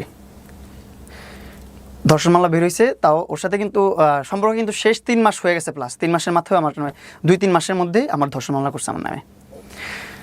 এই ধর্ষণ মামলা নিয়ে তো এখন আবার হ্যাসেল, এই তো ঝামেলা পড়ে গেলাম। ধর্ষণ মামলাটা করছে আমি জানি না, এটার একটা স্টোরি আছে, এই স্টোরিটাও আমি বলি এখন খুলে। ওপেনিং আমার প্রিন্স কাট সেলুনের গ্র্যান্ড ওপেনিংয়ের পর আমি আর মাসুদ ভাই গেছি আপনার চিটাগাঙে, সিলেট চিটাগাঙের একটা মত বিনিময় হচ্ছে কোনো একটা প্রকল্প নিয়ে। ওইখানে আমরা ছিলাম, ওইখানে অনেক গবেষণা, অনেক কথাবার্তা বলছে অনেক মুরব্বী মানুষরা, সেখানে শুনতেছিলাম, আমরা গেস্ট ছিলাম। তো ওই কাজ শেষে যখন আমি ব্যাক করতেছি কুমিল্লাতে, আবার মাসুদ ভাইয়ের সেলুন আছে, ওইখানে ভিজিট করে যখন ব্যাক করতেছি, দাউদকান্দিতে ফিল্মি স্টাইলে 15-20 জন পুলিশ এসে ঘেরে, কোন দিক থেকে আসছে, কি হয়েছে না হয়েছে, সার্কেল অফিসার, এটা ওইটা সেইটা ভরা, 15-20 জন সবাই এসে গাড়ি ধরে রাখছে। মনে হচ্ছে যে একজন বাংলাদেশের ন্যাশনাল যে মাফিয়া বা ন্যাশনাল যে ক্রাইমের যে অনেক খারাপ কেউ থাকে, সে যাচ্ছে, তাকে আটক করা হয়েছে, এরকমভাবে আমাকে আটক করছে। আমি কিন্তু তখন জানি না মানে আমার কী মামলা হয়েছে। আটক করার পর কী হয়েছে, বলছে আপনার নামে অভিযোগ আছে, আপনি যেতে পারবেন না, এখন এখানে থাকেন। আমি বলছি ভাই আমার তো গ্রেফতারি পরোয়ানা ফেরত আছে, এই যে দেখেন আমি তো গ্রেফতারি জামিন নিচ্ছি, আমি তো গ্রেফতার হওয়ার কোনো কথা না এখানে, আপনি মনে হয় ভুল হচ্ছে আপনার কোথাও। আমার কোনো ভুল হচ্ছে না, আপনি বসেন, আপনার নামে ধর্ষণ মামলা আছে। আমার মাথা মানে আকাশ ভেঙে পড়লো, শরীরটা ছেড়ে দিল সাথে সাথে, কি ধর্ষণ মামলা আমার নামে? পরে বলতেছে আপনি দাঁড়ান, আমি আমার কাগজ দেখান, আপনি যে আমার অ্যারেস্ট করতেছেন, আমাকে আটকে রাখছেন কেন, কাগজ দেখান। পরে উনি কোথায় কোথায় ফোন দিল, কাগজ পাঠাইলো ওনাকে, ওনার কাছে কিন্তু তখনও কাগজ নাই, সে কাগজ আনায় কাগজ আমার দেখেছে। সে কোন জায়গা থেকে তকবির করছে যে দাউদকান্দি সার্কেল অফিসার আরও যত পুলিশ আছে তারা কাগজ ছাড়াই আমাকে অ্যারেস্ট করে ফেলছে। পরে আমাকে কাগজ 10-15 মিনিট পর আমার কাগজ এনে দেখাচ্ছে, এই দেখেন আপনার কাগজ। তখন দেখলাম যে লায়লা আক্তার ফারহাদ আমার নামে ধর্ষণ মামলা করছে। কেন করছে? আমি এখন ইন্ডিপেন্ডেন্ট, আমি এখন বিজনেস করি, আমি আমার মতন মুভ অন করছি, আমি আমার মতন থাকতেছি, এই জন্য আমার নামে মামলা করছে।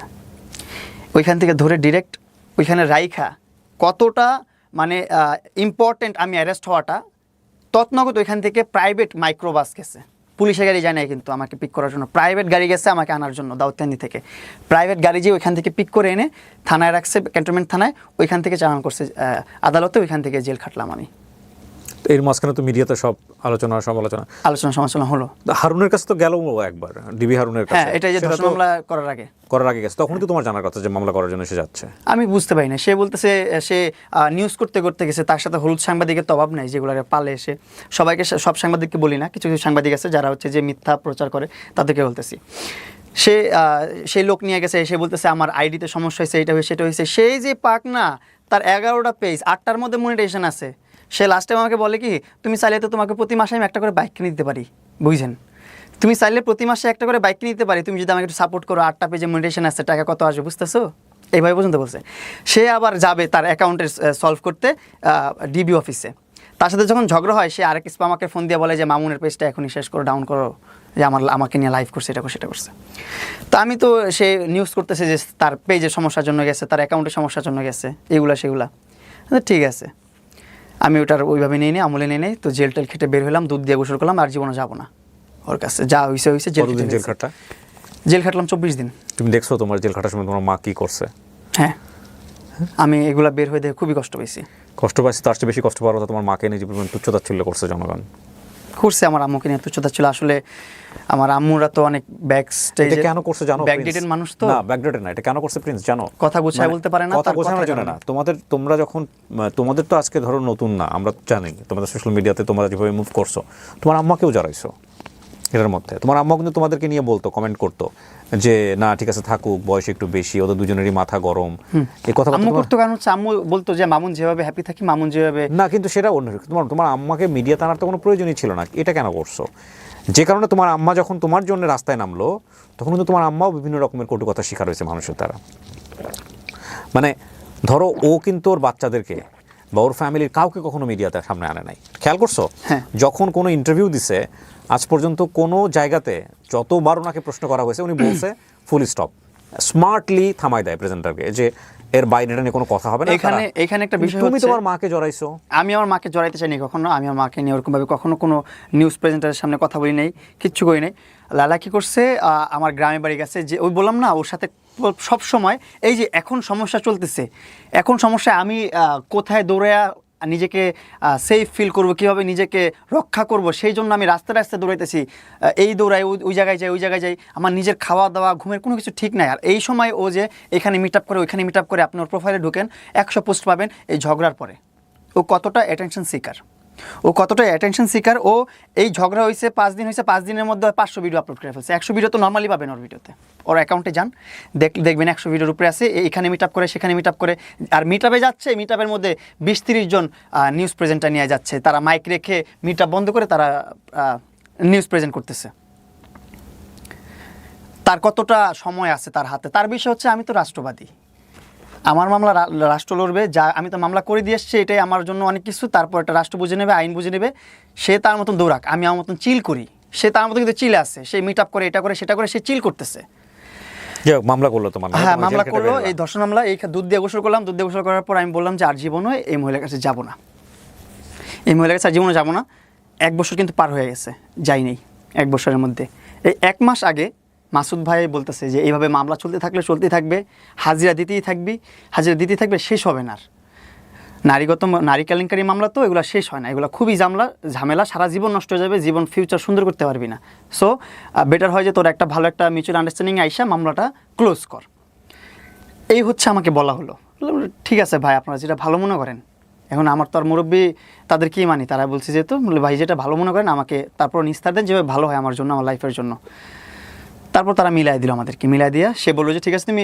লাইভে এসে সমাজের সামনে মানে দেশবাসীর সামনে সবার সামনে আমাকে সরি বলবা আমি তোমাকে সরি বলবো শোধবাদ শেষ আর কোনো কথা হবে না আমি তোমার মামলা তুলে নিব আমি বললাম ঠিক আছে তাহলে শুভাকাঙ্ক্ষী একটা আমাদের সম্পর্কে কী থাকবে কয় আমি বললাম বন্ধু থাকি আমি বললাম বন্ধু হই আমরা ও বলে না আমরা বন্ধু হবো কেন আমরা কোলাবোরেশন পার্টনার শুভাকাঙ্ক্ষী আমি তোমার ভালো চাই তোমার ভালো চাই এতটুকুই এর বাইরে আমাদের কোনো সম্পর্ক নেই আমি ঠিক আছে তোমার যেভাবে বলে ভালো মনে হয় বলো তো আমি সব জায়গায় কিন্তু বন্ধু স্টাবলিশ করতে চাইছি কিন্তু ও বলতে চাইছে শুভাকাঙ্ক্ষী কোলাবোরেশন পার্টনার এইগুলাই করুক সমস্যা নেই কিন্তু মামলাগুলো তুলুক এর মধ্যে নিউজ প্রেজেন্টার দিয়ে একটা প্রেস কনফারেন্স করলাম প্রেস কনফারেন্সে নিউজ করলাম বললাম ওরে সরি বললাম আমার সরি বললো আমার ভুল বোকামি হয়েছে যে আমি স্টাম্প করে রাখি নাই যে মামলা তুলবে ভুল সরি বলার পর এই স্টাম্পটা করিনি আমি ও বলে নেই সিস্টেমটা করে নিয়ে দেখে এখানে আবার ফাইসা গেলাম নিউজ প্রেস কনফারেন্স করার পর থেকেই ও আবার ওর কথা বলা শুরু হইলো যে এটা করতে হবে সেটা করতে হবে এখানে আসতে হবে সেখানে আসতে হবে এখন তো আবার ফাইসা গেছি এখন আবার কি করব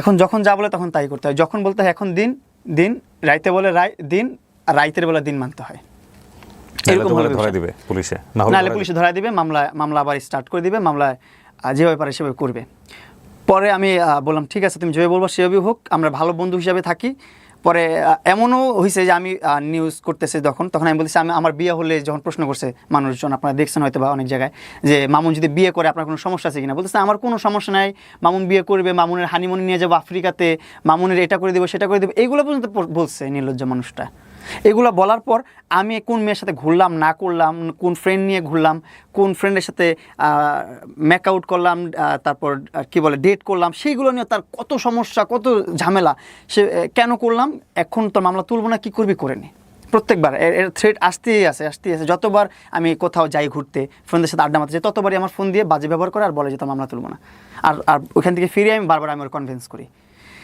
তো লাস্ট টাইম আমার বাসায় আসার পরে ও একটু কিছু খাওয়াইলো আমারে, খাওয়ানোর পর আমি একদম অচেতন হয়ে গেছি।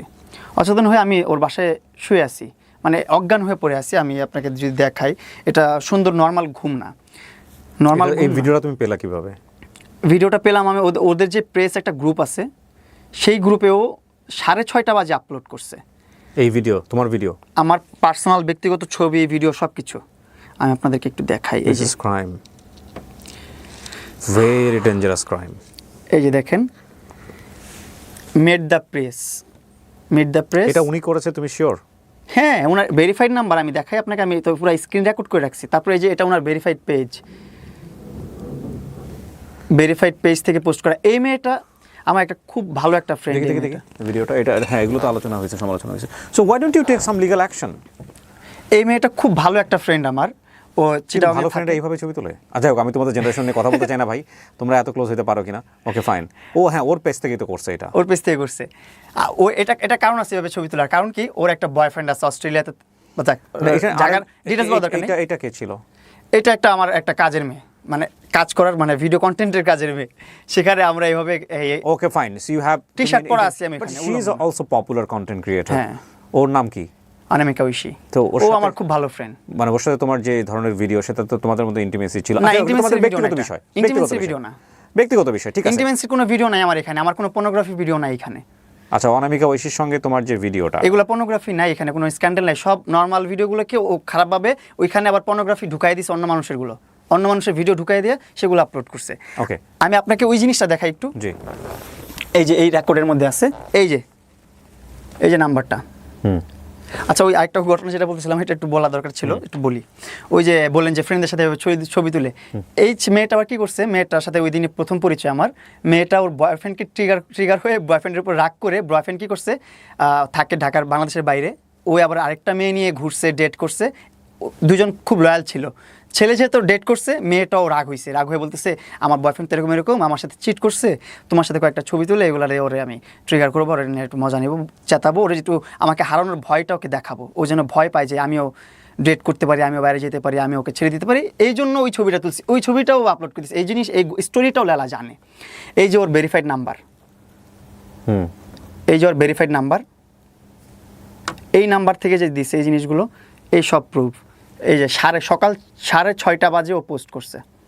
আমি যদি এই লাইভ করে বের হওয়ার পর এইগুলো যখন করলাম, আবার বলি ওইখান থেকে শুরু করি, যে ওর বাসায় ঘুমাচ্ছি, ঘুম থেকে উঠলাম 11টার দিকে, উঠে দেখি কি অনলাইনে আমার ভিডিও, আমার ব্যক্তিগত ভিডিও, ব্যক্তিগত ছবি যেগুলো আমি তুলে রাখছি আমার মোবাইলে, সেগুলো পাবলিশড হয়ে গেছে। আমি কীভাবে পাবলিশড হলো, আমি ঢুকে দেখি কি মোবাইলটা লেলা স্টকিং করছে। স্টকিং করে আমার সব মোবাইল, যত ছবি, যত ভিডিও ছিল সব বের করছে। তারপর এই দেখেন ছবি দেখাই আমি, 10:22 দেখেন কীভাবে ঘুমাচ্ছি আমি, কোলবালিশের উপর মাথা দিয়ে এভাবে পড়ে আছি। এটা কি সুস্থ ঘুম?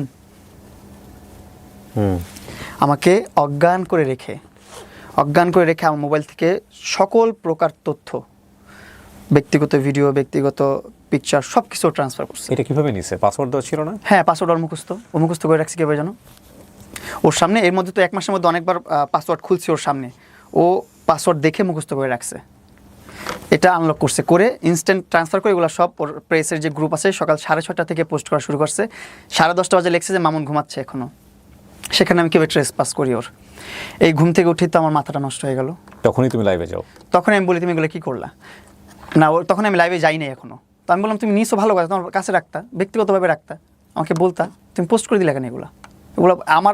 আমারগুলো তো তুমি পোস্ট করতেই আসো, তুমি আগে থেকে 2024-23 সাল তখন থেকে আমার ব্যক্তিগত ছবি, ব্যক্তিগত ভিডিও আপলোড করতেই আছে। ওর সাথে যতগুলো আপলোড করছে সেগুলো তো হিসাবই নাই, এগুলো নিয়ে তো তত মাথা হতো না। কিন্তু এই যে এই মেয়েগুলো, এইগুলো ওদের ভিডিওগুলো, ওদের ছবিগুলো, এগুলো তো কোনো স্ক্যান্ডাল না, কোনো খারাপ কিছু না, তুমি ওদেরকে এক্সপোজ করলা কেন এইভাবে? এক্সপোজ করো, যেটা আমাদের খারাপ দেখা যাচ্ছে সেটা শুধুমাত্র এক্সপোজ করো। যে মেয়েগুলোকে ভালো দেখা যাচ্ছে, ভালোভাবে আছে, ভালো একটা ফ্রেন্ড, ক্লোজ ফ্রেন্ড হতে পারে, তাদের সাথে তুমি এভাবে কেন এক্সপোজ করলা? পরে বলতেছে, আমি যা মন চাই তা করবো, তোর মামলাও আমি তুলবো না, তুই কী করবি করে নে। আবার এটাও বলছে আমাকে যে মামলা বাদেও অনেক কিছু আছে বাংলাদেশে যেগুলো তুই ফেস করতে পারলে করে নিস, এভাবে বলতেছে। তখন আমার শরীর আর হাত পা কাজ করতেছে না, কী করবো আমি বুঝতেছি না। তখন আমি বলতেছি যে না, আর হচ্ছে না, 2022 সাল থেকে আমি ব্ল্যাকমেলের শিকার হয়ে আসতেছি। 2022 সাল থেকে যেভাবে পারতেছে সেভাবে আমাকে ব্ল্যাকমেল করতেছে, হয়তো ইমোশনালি, নাহলে সুইসাইডের ভয় দেখায়া, আর এখন এসে মামলার ভয় দেখায়া ব্ল্যাকমেল করতেছে। আমি বলি না, এখন লাইভে যে সবার কাছে বলতে হবে। বাংলাদেশে একজন হলেও মানুষ আছে যে আমাকে হেল্প করতে পারবে, একজন হলেও মানুষ আছে যার কাছে যে প্রভাবটা আছে, যার কাছে একটা পাওয়ার আছে, যে পাওয়ারটা ইউজ করে ওকে থামাইতে পারবে, আমাকে এখান থেকে রিলিভ করতে পারবে, আবার বাঁচতে দিতে পারবে আমাকে। তো তখনই আমি লাইভে গেছি। লাইভে যে আমার মাথায় যা আসছে, আমার আক্ষেপ যা বলতে ইচ্ছা করছে সব বলছি। আরও অনেক কিছু বলার ছিল, আরও অনেক কিছু প্রুফ ছিল। ও কালো জাদু এগুলোর মধ্যেও অনেক বিশ্বাসী। ওর বাসায় অনেক আলামতও আছে, আমি লাইভের মধ্যে দেখাইতে পারি নাই। আমার এটা মাথায় ছিল না, খেয়াল ছিল না যাতে কিছু দেখাতে হবে। অনেক কিছু আছে ওর বাসায়, তাবিজ এগুলো ঝুলানো টোলানো বহুত কিছু আছে। তো এইগুলো দেখাবো, এটাও দেখাইতে পারি নাই। এগুলো করে আমি ওর বাসা থেকে বের হয়ে আসছি। তুমি দেখাইছো, তারপরে বেশ কিছু বিজ্ঞাপনও হয়েছে। তার বাসার একটা ছোট দোলনা নিয়ে দেখলাম যে সেই দোলনারও একটা বিজ্ঞাপন, যারা চলছে, তার গেঞ্জির বিজ্ঞাপন চলে, তার 3/4 প্যান্টের বিজ্ঞাপন চলে। মানুষ চায় এগুলো হলে অনেক সুবিধা আছে। অনেকে বলতে পারেন যে কিবরিয়া তুমিও তো করলা। আমি ডেফিনেটলি আপনাদেরকে একটা কথা বলতে পারি, প্রিন্স নিয়ে আমার জানার আগ্রহটা কখনোই অতটা ছিল না, কিন্তু আমার কাছে মনে হচ্ছে যে এই ছেলেটা সিরিজ আকারে কন্টিনিউয়াসলি এরা এরকম কেন করতেছে। সো আমার একটু জানা, হ্যাঁ আমি আজকে আমার চেষ্টা মেটেনি, কারণ আমি আমার জায়গা থেকে যতটুকু বুঝি এইখানে, সেটা হচ্ছে এখানে দুই পক্ষেরই মারাত্মক রকমের একটা ভুল আছে, মারাত্মক রকমের ভুল। সেটা হচ্ছে আমরা আসলে কোন দিকে যাচ্ছি আমরা ক্লিয়ার না। আর মানে ওনারা দুজনের জায়গা থেকে আমার যেটা মনে হয়, উনি আসলে হ্যাঁ ইমোশনালি হয়তো ওনাকে ফল ইন করছে ছেলেটার উপরে। এ হয়তো মনে করছে ঠিক আছে একটা টাইম পিরিয়ডের জন্য আমরা ঠিক আছে একসাথে থাকতে পারি, ভালো না লাগলে চলে যাবো, কারণ বিয়ে শাদী তো করা সম্ভব না। কোনো একটা সময় হয়তো কমিটমেন্ট দিয়ে ফেলছিল, সেখান থেকে সরে আসছে অতীত জেনে। কোনটা সত্য কোনটা মিথ্যা সেটা আল্লাহ ভালো জানেন। But the fact is that এই সম্পর্ক নিয়ে যে সোশ্যাল মিডিয়াতে যে কাদা ছোড়াছুড়ি, সেটার কারণে আমার একটা আগ্রহ তৈরি হয়েছিল, যে কারণে আমি নীরবকে নক দিই। কারণ নীরব ওকে একটা ইন্টারভিউ করেছিলাম যে আসলে কী একটু পুরো গল্পটা জানি। আমি আসলে আমার কাছে মনে হয়েছে ও আজকে যেটা এগুলো বললো বা যে জায়গায় এসে দাঁড়াইছে, তাতে আমার কাছে মনে হয়েছে এই গল্পের আমার ব্যক্তিগত অভিমতের জায়গা থেকে আমি যদি বলি, তাতে আমি বলবো যে 20% সত্য, বাকি 80% আমার কাছে মনে হয়েছে যে ও ব্যাকআপ দেওয়ার চেষ্টা করছে, অনেক কিছু বলে নাই এখানে। তবে এটা ঠিক, বাই দ্য ওয়ে ব্যাকআপটাকে আমি মিথ্যা বলতেছি না, কারণ ও যদি ইন ডিটেলি বলতে চায়, কারণ ওরও অসংখ্য ফল্ট বের হবে এখানে, ওকেও ধরা যাবে। তবে এটা ঠিক যে 17-18 বছরের একটা ছেলে, তাকে বাসায় নিয়ে গিয়ে তার সাথে থাকা, একসঙ্গে থাকা, এবং সে যদি ম্যাচিওর একটা মেয়ে হয়, তাহলে আইনের জায়গা থেকে আমার মনে হয় এখানে আসলে ওরও কিছু না কিছু বলার রাইট আছে। যেভাবে লায়লা বলছেন সেভাবে ওরও বলার রাইট আছে। আমি তোমাকে একটা প্রশ্ন করি, তোমার এগুলো যখন ব্যক্তিগত ছবিগুলো এক্সপোজ করলো, তুমি কেন লিগ্যাল অ্যাকশন নাও নাই? তোমার কোনো লয়ার ছিল না মাঝখানে? তুমি একজন লয়ার পাইছিলে, এর মধ্যে তুমি তার সাথে আবার টিকটক করতেছিলে। ওর বাসা থেকে বের হওয়ার পরপরই ও ক্যান্টনমেন্ট থানায় যে আরেকটা অভিনয় সাজায় আরেকটা মামলা করছে আমার নামে। বাসা থেকে বের হওয়ার পরপরই? হ্যাঁ। এই লাইভ করার পরপরই? হ্যাঁ। মামলা করা কি এত সহজ? মামলা গেলে আর ওর মামলা নেয়ও। এই জন্যই আমি আপনার কাছে ব্যক্তিগতভাবে কেন মনে হয়েছে যে আমি আসলে কাল্পনিকভাবে কথাগুলো বলতেছি জানি না। আমি যতগুলো কথা বলছি, ব্যাকআপ দেওয়ার জন্য আমার কথা না, যতগুলো কথা বলছি একটা চুলো মিথ্যা না। এটা যদি আপনি আমাদের পবিত্র কোরআন শরীফ এনে দেন, সেটার উপর হাত রেখে আমি বলতে পারবো আমার একটা ওয়ার্ডও মিথ্যা না। এমন আছে যে আরো অনেক ধরনের কথা আছে যেগুলো বলি নাই। হ্যাঁ ঠিক আছে, অনেক কথা বলতে গেলে তো আবার 4 বছরই লাগবে, 4 বছরের গল্প বলতে গেলে। তুমি এই যে এতগুলো মামলা, তোমার 5টা মামলা করছো তাই না? 5টা তো বলছো? 6টা টোটাল, 6টা মামলা চলতেছে। কি কি মামলা? অ্যাটেম্পট টু মার্ডার 2টা। অ্যাটেম্পট টু মার্ডার 2টা? হ্যাঁ। তারপর ধর্ষণ মামলা? হ্যাঁ। তারপর মানহানি মামলা। তারপর আপনার ভরণ পোষণ দেই না। ভরণ পোষণ তুমি দিবা কিভাবে? সেটা জানি না, ও করছে ভাটার থানায় যা করছিল যেটা। ভরণ পোষণ তো বিয়ে সম্পর্কের পরে আসে। তারপর 2টা হুমকির মামলা দিছে, যে আমি নাকি হুমকি দিছি যে মামলা তোলার জন্য। আচ্ছা, এগুলো করছে। তো তুমি জামিনে আছো কোন মামলায়? সবগুলোতে জামিনে আছি, একটাতে জামিন নাই, যেটা নতুন করছে। এজন্য আমি খুব আতঙ্কের মধ্যে আছি। আমি যে কোনো সময় তুমি আবার অ্যারেস্ট হয়ে যাবে। আমি যে কোনো সময় আবার অ্যারেস্ট হতে পারি। ওর লয়াররাও এত এডুকেটেড মানুষ, সে বলতেছে আমি চাই না মামুন এলার কাদা ছিটাছিটি করুক, তারপরেও তারা মামলা রেডি করে দিচ্ছে, কিভাবে ট্র্যাপ তৈরি করতে হবে সেটাও শিখাই দিচ্ছে। কিন্তু তাহলে তোমাদের জায়গা থেকে তোমরা যে বারবার বসার পর আসলে লায়লা এখন কি চাচ্ছে তোমার কাছে? মানে এই মামলাগুলো কেন, কি চাচ্ছে সে? আপনার যখন মামলা করে তখন আমাকে এক মেসেজ দিচ্ছে একটা, আমি আপনাকে দেখাবো, আমি দিয়েও দিব আপনাকে, আপনি যদি ইউজ করেন আরও বেটার, আমার জন্য অনেক উপকার হবে। সেখানেও বলতেছে মামলা দুইটা কাজ করা যায়, এক হচ্ছে তুলে নেওয়া, আর এক হচ্ছে যেভাবে চলতেছে সেভাবে চলা। যদি চাও তুলে নেই, তাহলে তোমার দুইটা উপায় আছে। এক, আমার সাথে লিভ টুগেদারে থাকতে হবে, আমার সাথে থাকতে হবে, আবার রিলেশনশিপে থাকতে হবে। সেকেন্ড হচ্ছে আমাকে ফিজিক্যালি অ্যাসল্টের জন্য 90 লক্ষ টাকা জরিমানা দিতে হবে। এটা হচ্ছে লাইলার কনভারসেশন, আমার কাছে স্ক্রিনশট আছে, আমি দিচ্ছি আপনাকে। এটা এই ছিল ওর প্রথম কনভারসেশন। এখন ওর কনভারসেশন কী বা ওর চাহিদা কী আমি বুঝতেছি না। কারণ 1 মাস আগে বলছে যে মামুনের কাছ থেকে কোনো ধরনের চাহিদা আমার নাই, মামুন আমার কাছে অনলাইনে সরি বলবে, আমি মামুনকে সরি বলবো, মামলা তুলে ফেলবো। কিন্তু এখন এসে আবার ওর অনেক ধরনের চাহিদা শুরু হচ্ছে। এখন আবার ও পোস্ট করে মামুন করছে, আমি ওকে কেন করবো, আমি সিঙ্গেল একটা ছেলে, আমি কেন করবো, কাকে বলে বউ রেখে অন্য মেয়ে নিয়ে ফুষ্টি নষ্ট করলে তাকে বলে পরকীয়া। ওকে বুঝে না, ও যেটা করছে সেটা হচ্ছে পরকীয়া। ওর তো লাইফের স্টোরির অভাব নাই। ওর যে কলিগরা আছে বা ওর যে ফ্রেন্ডসরা আছে, আমি তো আরও কয়েকজন মানুষের সাথে মিট হয়েছি, একজনের সাথে পরিচয় করাই দিছে, তারপরও সে কোনোভাবে ট্র্যাপ করে তাকে আমার কাছ থেকে সরাই দিছে যে সে যেন আমার সাথে কথা বলতে না পারে। তার কোনো বন্ধুর সাথে সে আমাকে মিলায় নাই, মিশায় নাই, শুধুমাত্র 2টা পার্সনের সাথে মিলাইছিল। সে দুজনেই বসুন্ধরাতেই থাকে, মানে রাস্তার মধ্যে দেখা হয়েছে একজনের সাথে, আরেকজনের বাসায় নিয়ে গেছিলো দেখা করাইতে। এই 2টা পার্সনের সাথে দেখা করাইছে। তো একটা পার্সন যার সাথে রাস্তায় দেখা করাইছে, সে আমাকে বলছে তার কোনো ঠিক নাই, সে কত ছেলের সাথে প্রেম করছে, কত ছেলের সাথে ধরেছে, সে জামাই রেখে যে আরেকজনের সাথে করতো, এগুলোর কারণে ডিভোর্স হয় শুধু। সে এক আর্মি অফিসার রেখে আরেক আর্মি অফিসারের সাথে যে এইগুলো কথা ওই লোকগুলো বলছে আর কি, আমি আমার কাছে শোনা কথা এগুলো আর কি। বলে 4 বছর তুমি কই ছিলা, 4 বছরে তুমি খোঁজ পাও না। আমি খোঁজ পাই তো সরে আসতে চাইছি, তখন থেকে তো তুমি মামলা দিয়ে আটকে রাখছো আমাকে। আমি তো সরে যেতে চাইছি তখন থেকেই, আমি তো জানার আগে থেকেই সরে যেতে চাইছি। মানে তোমার সরে আসার মূল কারণটাই কি এটা, যে ওনার 2টো বিয়ে ছিল এটাই? এটা ছাড়াও আমি প্রথম থেকেও যখন ওর সাথে সম্পর্ক শুরু হয়, তখন আমাকে বলছে কোনো ধরনের কমিটমেন্ট নাই, আমার সাথে তোমার সংসার করতে হবে না, বিয়ে করতে হবে না, কিছু করতে হবে না, তুমি তোমার মতন লাইফ লিড করবো, আমি আমার মতো লাইফ লিড করবো, কিন্তু এই কিছুদিন আমার সাথে থাকো, এটা করো সেটা করো, ঠিক আছে। এর মধ্যে যখনই চলে আসি তখনই হাত কেটে ফেলে মরে যাবে, যখনই চলে আসি তখনই বিষ খায় মরে যাবে, যখনই চলে আসি তখনই হারপিক খেয়ে ফেলে মরে যাবে। এর দিয়ে ফোন দেওয়া হয়, তারা দিয়ে ফোন দেওয়া হয় যে মরে যাচ্ছে, মরে গেলে তখন আমি কি করবো, তখন একটা ব্ল্যাকমেল ছিল। এখন ওইগুলো আর ব্ল্যাকমেল মরে গেলে তুমি যে মামলা খাটবা, সেই মামলা তো হয়ে গেল 6টা, এখন তুমি হ্যাঁ ওই সেটাতে তুমি রাজি ছিলা বলে এখন 6টা খাইছো, এই হচ্ছে বিষয়। মামলা খেয়ে গেছি কতগুলা। এখন আমি কার কাছে যে আমার দুঃখ বলবো, কার কাছে আমি প্রকাশ করবো? এই জন্য আপনাদের কাছে এসে আমি আমার মনের যে কথাগুলো লাইভে এসে কথা হচ্ছে না প্রিন্স, প্রথম কথা হচ্ছে যে তোমার বাকি বিষয়গুলো নিয়ে অনেক কথা হচ্ছে, সেগুলো নিয়ে আমার কোনো কোয়ারি নাই। আমি তোমার যে BMW নিয়ে কথা হচ্ছে, এগুলো নিয়ে কথা হচ্ছে, this are not my cup of T. But আমার মূল কথাটা হচ্ছে কি, এখানে লায়লা তোমাকে, তোমার কথা যদি আমি ধরে নেই সব কিছু সত্য, তাহলে লায়লা তোমাকে যে কোনো উপায়ে চায়, এটা হচ্ছে মূল কথা। যেটা না চাইলে তোমার নামে এতগুলো মামলা কেন দিবে? এখন বলতেছে আমি মামুনের কাছ থেকে, তুমি একটা কাজ করো, এখন আমি জানি এটা খুব ফানি হয়ে যাবে, তুমি দ্রুত একটা বিয়ে শাদী করে ফেলো। নাম্বার 1 পরামর্শ তোমাকে একটা দেই, তুমি যদি বাঁচতে চাও তুমি দ্রুত একটা বিয়ে শাদী করো। কারণ আমি তোমাকে কথা কেন বলছি, তুমি মামলা কম্প্রোমাইজ করার জন্য যেভাবে তার কাছে বারবার গেছো, তো আরও 2-4টা মামলা দিয়ে ফেললে তো আমার মনে হয় তুমি কোনো একদিন বিয়ের তো করতে রাজি হয়ে যাবা, যে মামলা বিয়ে করে ফেললে তাকে সে তো মামলা তুলে নেবে, কারণ হাজবেন্ডের জন্য। এটা তো কোনো পদ্ধতি না।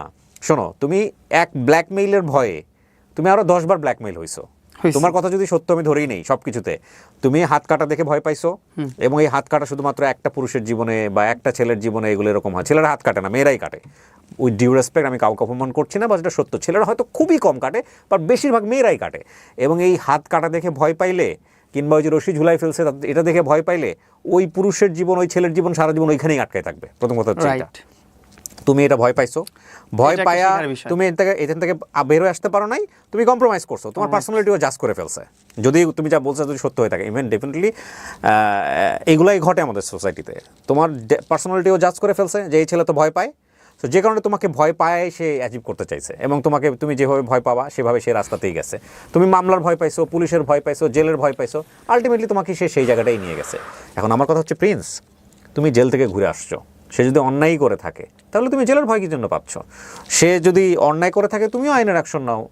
একটা মামলা কি তুমি করছো তার এগেইনস্টে? না, একটা মামলা করি। কেন করো নাই? তোমাকে কেউ পরামর্শ দেওয়ার মতো নাই? আমি জিডি রেডি করছি, যাইতে পারছি না, আবার আরেকটা মামলা করছে তো আমার নামে, আমি মামলা করতে যাবো, তখনই আমাকে আবার অ্যারেস্ট করে। তুমি তোমার একজন ভালো লয়ারের সঙ্গে কথা বলো, একজন ভালো লয়ারের সঙ্গে কথা বলো। এটা তো ডেফিনেটলি ইটস আ ক্রাইম। আমি প্রথম কথা হচ্ছে আমি জানি না কোনটা সত্য কোনটা মিথ্যা, বাট বাংলাদেশের আইন অনুযায়ী তোমার রাইট পাওয়ার অধিকার আছে। কাজ তোমরা দুজনের একজনও ভালো করো নাই, প্রথম কথা হচ্ছে এইটা। হ্যাঁ, কিন্তু কথা হলো যে তোমার নামে যেরকম মামলা হয়েছে সেই জায়গা থেকে তোমার কিন্তু ওনার যেরকম রাইট আছে বিচার পাওয়ার, তোমারও কিন্তু রাইট আছে। অবশ্যই। সো তোমার সাথে তুমি যেগুলো বললে এতগুলো অবিচার যদি হয়ে থাকে, সো সবচেয়ে বড় ব্ল্যাকমেল তোমার ভাষায় তুমি হইছো। সো তোমারও তো আইন অনুসারে অ্যাকশন নেওয়া উচিত ছিল, তুমি নাও নাই কেন? আমি নেই, আমি ভাবছি যে আমাদের যে বিষয়টা চলতেছে, ও মামলাগুলো তুলে নিক, আমি আর হ্যাসেলের মধ্যে ঢুকতে চাই না। মামলায় আমার যে টাকা পয়সা খরচ আছে, এত হ্যাসেল আছে, এগুলো আমি নিতে চাচ্ছিলাম না। আমি চাচ্ছিলাম যে অপরের মধ্যে বের হয়ে যায় এখান থেকে। তোমাদের নামে লিগ্যাল নোটিশ গেছে কিছুদিন আগে, আমি দেখলাম। এখন কিন্তু একটা পরিবর্তিত বাংলাদেশে বসবাস করি আমরা, যা ইচ্ছা করলে সামাজিক যোগাযোগ মাধ্যমে করা যায় না। সো তোমাদের নামে যেহেতু লিগ্যাল নোটিশ গেছে, এখন এটা নিয়ে তোমার বক্তব্য কি বলেছে লিগ্যাল নোটিশে? তোমরা না থামলে তোমাদের বিরুদ্ধে মামলা হবে। থার্ড পার্টি চলে আসতেছে মামলা করার জন্য, বুঝতেছো জীবনটা কোন দিকে যাচ্ছে? দেখ, তাও ভালো, তাও তো বাঁচবো, ওইটাও বুঝবে, ওই বুঝবে যে কেমনে খাটতেছি আমি, কতটা কষ্ট পাচ্ছি, জেলটা কত কঠিন, খাইতে আসুক বুঝবে। আমি আবার জেলে যাবো, সমস্যা নাই, এমনিও যাইতে হবে, এমনিও যেতে হবে। থার্ড পার্টি এসে ঢুকাক, দুইটাকে একসাথে ঢুকাক, আমি খুব খুশি হব। ওও জেল খাটুক, জেলের স্বাদ পেয়ে আসুক, জেলটা খুব মজার না, মজাটা বুঝবে। আসলে পুরুষ হয়ে জন্ম নেওয়াটাই সবচেয়ে বড় ভুল। ওরা মামলা করে দিয়ে ঘুরে রাষ্ট্রবাদী রাষ্ট্র হিসাবে মামলা চলতে থাকে। আর মামলা করার তো কোনো স্কোপ নেই, যতদিন পর্যন্ত আমি যে মামলার ঝুলবো, আমি কীভাবে মামলা করবো? আমার তো ওরকমভাবে আমার ওরকম টাকা পয়সা অঢালা নাই বাপ মার, যে আমি অডালার টাকা পয়সা দিব, লয়ারকে চালাবো, এই লয়ার কোর্ট কিনে ফেলবো, এটা করবো সেটা করবো, এগুলো তো করার ক্ষমতা আমার নাই। ওর ক্ষমতা আছে, ও ক্ষমতা দেখাক না। আমি তো এই জন্য আমি দেশবাসীর সামনে চলে আসি না। আমি কম তেক্ততার কারণে আমি লাইভে এসে আমার আক্ষেপ আমি প্রকাশ করছি, কম তেক্ততার কারণে। আমি ওর ফ্রন্টে দ্বারা লাইভ করার কারণই এটা, যে মানুষ যেন প্রমাণ পায়, একটা মানুষের সামনে একটা মানুষ কীভাবে বলতেছে। এখানে তো প্রমাণ করার কিছু নেই, ওর সামনে আমি বলতেছি, ওর সামনে আমি বলছি সব ধরনের কথা যা বলার। আমার আসলে খুব ঘৃণা লাগে, আমার নিজের জন্য ঘৃণা লাগে যে আমি কী করছি আমার লাইফটাকে। এক্স্যাক্টলি এই প্রশ্নটা আমি তোমাকে করতাম। আমার খুব ঘৃণা লাগে আমার নিজের জন্য, আমি কত বড় একটা স্টুপিড, কত বড় একটা গাধা। আল্লাহ তাআলা সব কিছু দিয়েছিল আমাকে, সব কিছু ঠিকঠাক ছিল, সব ভালো চলতেছিল, স্মুথ চলতেছিল। লায়লা আমার লাইফে নাই ওই টাইম, মানে লাইফে আছে অ্যাজ এ ফ্যান হিসাবে, ফ্রেন্ড হিসাবে, শুধুমাত্র টেক্সটের মধ্যে, কনভারসেশনের মধ্যে। হ্যাঁ, শুধুমাত্র কনভারসেশনের মধ্যে আছে। ওই টাইমটাতে আমি আমার সংসার চালাচ্ছি, ওই টাইমে আমি 5 লাখ 6 লাখ 7 লাখ টাকা করে আমি ইনকাম পাচ্ছি, আর্নিং হচ্ছে আমার। ওই টাইমটাতে আমি স্টুপিডের মধ্যে সব কিছু ছেড়ে এই মহিলার কাছে চলে আসছি। ট্রাকের পিছনে লেখা থাকে না, নিরাপদ দূরত্ব বজায় রাখুন। এটা জীবনের অন্যতম গুরুত্বপূর্ণ একটা লাইন। কোনো সম্পর্কের মধ্যেই এমনভাবে যাওয়া উচিত না যেখানে কোনো ব্রিদিং স্পেস থাকে না। ফ্যান এবং সেলিব্রিটিদের সম্পর্ক অলওয়েজ ডিস্টেন্স মেনটেন করা উচিত, অলওয়েজ করা উচিত। এবং এই সম্পর্ক, এই ফ্যান এবং ভালোবাসার সম্পর্ক ওইভাবেই রাখা উচিত। আমি এই বয়সে হলে হয়তো বা এই ট্র্যাপের মধ্যে পড়তাম। Exactly, that is another point. 17-18 বছর বয়স। আমি এই বয়সে হলে আমি এই ট্র্যাপটার মধ্যে পড়তাম না, এই ঝামেলার মধ্যে পড়তাম না। আর আপনি দেখেন, পরপর যতবার কন্ট্রোভার্সি হয়, সমাজ নষ্ট হয় বা যাই বলেন, সেটা কিন্তু আমার ওয়ে থেকে আগে আসে না, ওর ওয়ে থেকে আসে। কারণ কি, ও চায় টপ অফ দ্য লাইনে থাকতে, ও চায় অ্যাটেনশন মানুষের। ও এখন একজন অ্যাটেনশন সিকার। ও দেখেন কয়টা পোস্ট করছে ওর বাসা থেকে লাইভ করে আসার পর, আমি কয়টা পোস্ট করছি। একটা সিঙ্গেল পোস্ট আমাকে দেখাতে পারলে, কিবরিয়া ভাই আপনার আমার বাড়ি দিবেন এই জায়গায় দাঁড়ায়। আর ওর অ্যাকাউন্টে যান আপনি 100 পোস্ট পাবেন। ও চিল, ও মন মতো ঘুরতেছে, মন মতো যা ইচ্ছা তাই করতেছে, মিট আপ করতেছে, ফ্যান মিট আপ করতেছে, ও গেট টুগেদার করতেছে, হ্যাং আউট করতেছে। ওর পক্ষেও দেখলাম অনেকেই কথা বলছে, ওর পক্ষে কথা বলতেছে, ওই যে ওর কিছু নিয়ে ঘুরে তো ওইগুলা নিয়ে কথা বলাইতেছে। যাই হোক, কথাটা একটু টুট মেরে দিয়েন, যাই আমি কাউকে ছোটো করে কথা বলতে চাই না, কারো ক্যারেক্টার নিয়ে কথা বলতে চাই না। কিন্তু ওই লোকগুলো এসে বলে যে আমি সাক্ষী ছিলাম মামুন লায়লার বিয়েতে। আমি আপনাকে একটু শোনাই এই কথাটা। তোমরা বিয়ে শাদী করছো নাকি? এই কথাটা আমি শোনাই, এই লাইনটাও, এই টপিকটাও একটু কথা বলা দরকার আমার এখন। আমি একটু বলি, আগে প্রথমে ভিডিওটা বের করি। প্রথমত এই যে ওর ভেরিফাইড পেজ থেকে, ওর অরিজিনাল পার্সোনাল পেজ থেকে আমাদের নিকানামা আপলোড করছে যে আমরা বিবাহিত। তারপর জবানবন্দি, এই যে যাকে নিয়ে ওর সাপোর্টার। স্ক্রিনে যে পেপারস দেখছেন, এটা ওদের বিয়ের কাগজ। পুরো দুনিয়া লায়লাকে খারাপ বললেও আমি বলি না, কারণ আমি রিয়েল ঘটনাটা জানি। দুবার হুজুর ডেকে ওদের বিয়ে পড়ানো হয়েছে। আর শুনতে চাই না। এরপর আপনারা তো সোশ্যাল মিডিয়াতে দেখছেন, এখন এসে প্রমাণিত হয়েছে। আপনার প্রতিদিনের বাংলাদেশ নামে একটা পত্রিকা আছে, নিউজ চ্যানেল আছে, যারা এটা ফাইন্ড আউট করছে যে কাবির নামাটা যে খেলতেছে লায়লা, এটা যে বের করছে হুট করে আবার নতুন করে, এটা আবার পিছনে কি আছে, এটা নিয়ে গেছে ওনারা কাজী অফিসে। যাওয়ার পর দেখছে টোটালি ফেক। যেই কাজী সই করছে সেই কাজী মারা গেছে 2 বছর আগে। 2 বছর আগে কাজী মারা গেছে, তার নামে তার সই দিয়ে আমার আর তার বিয়ে হয়ে গেছে। কিভাবে হলো? 2বার নাকি হুজুর ডেকে বিয়ে হয়েছে, এই নাকি সাক্ষী। এই ব্যাটাকে সব ডিম থেরাপি দেওয়া দরকার, তাহলে সব বের হবে। দেখছেন সব স্ক্রিপ্টেড, ওর জীবনে যা আছে সব স্ক্রিপ্টেড। আমার একবার বলছে বিয়ে হয়েছে, এই ভরণ পোষণ মামলা করতে গেছে ভাটারা থানায়। মামুন আমাকে ভরণ পোষণ দেয় না, মামুনকে ফেরত নিতে আসছি, মামুন আমাকে মারধর করছে। আপনারা খোঁজ নিলে আমি জিডি পেপারটাও আপনাকে পাঠিয়ে দেবো, সমস্যা নেই। কোন ধরনের মামলাও করে নাই। তার মানে তুমি বলতে চাচ্ছ যে কাবিনটা ঠিক নাই, ফেক? ঠিক নাই, ফেক, টোটালি ফেক। এটাও বানাইছে আমাকে আবার আরেক ট্র্যাপে ফালানোর জন্য। এখন আবার আরেকটা ট্র্যাপে ফালানোর জন্য এই কাবিনটাও তৈরি করছে টাকা দিয়ে। তোমার এই কথাগুলো যদি সত্যি হয়ে থাকে, তুমি আইনি ব্যবস্থা নিচ্ছ না? 100% সত্য। এটার মধ্যে মিথ্যা প্রমাণ করতে পারলে আমি বলবো আপনারা যে ধরনের শাস্তি দিবেন আমাকে। কেউ নাই যে তোমাকে একটা ভালো পরামর্শ দিতে পারে? আমার কেউ নাই এখনো ভালো পরামর্শ দিবে। তোমরা এত ভালো ভালো ফ্রেন্ড সার্কেল নিয়ে ঘোরো, সারাক্ষণ থাকো অনলাইনে। আমি যেটা দেখতে পাচ্ছি, তোমার কথা যদি আমি সমস্ত কিছু বিশ্বাস করি নি, তাহলে তো তোমার নামে যেগুলো মামলা হয়েছে সেই মামলাগুলো ওনার নামে হওয়া উচিত। অবশ্যই হওয়া উচিত। এবং ওই যে ধর্ষণের যে ব্যাপার স্যাপার, এটার মধ্যে কোনো আলামত নাই। ধর্ষণের মামলা তো যদি ওর বয়স 17 হয়ে থাকে, 17 অবস্থায় যদি উনি ওনার 30 বা 45 বছর বয়সে যদি এই সম্পর্কে যেয়ে থাকে, তাহলে তো ধর্ষণের মামলা এর পক্ষ থেকে হওয়া উচিত। 7 বছর আগে, 4 বছর আগে আমি যদি এখন 22-23 হই, 4-5 বছর আগে আমার বয়স 16-17-18, তখন আমার ভোটার আইডি কার্ড কোনো কিছু নাই। ও নিজেই বলছে আমি মামুনের ভোটার আইডি কার্ড বানিয়ে দিছি। চাইল্ড অ্যাবিউজ হয়েছে না? দেখেন, বিষয়গুলো অনেক জটিল। আমি একটা কথা বলি, এই যে নোংরামি, কাদা ছড়াছড়ি এগুলো হচ্ছে, এগুলো নিয়ে মানুষ একসময় আর মজা পাবে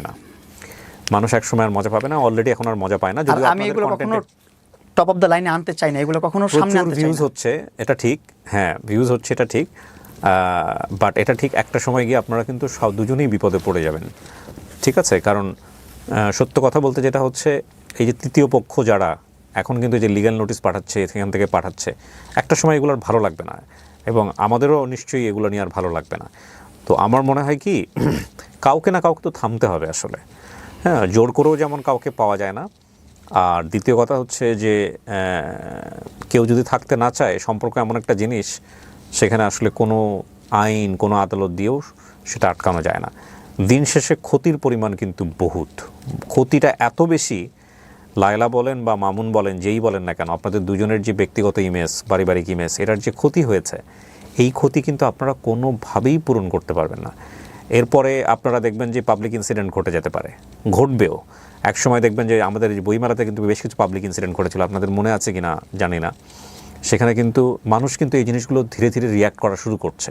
ভুয়া স্লোগান দেওয়া থেকে শুরু করে এক ধরনের মানে ফিজিক্যাল অ্যাসাল্টের দিকে চলে যাচ্ছিল।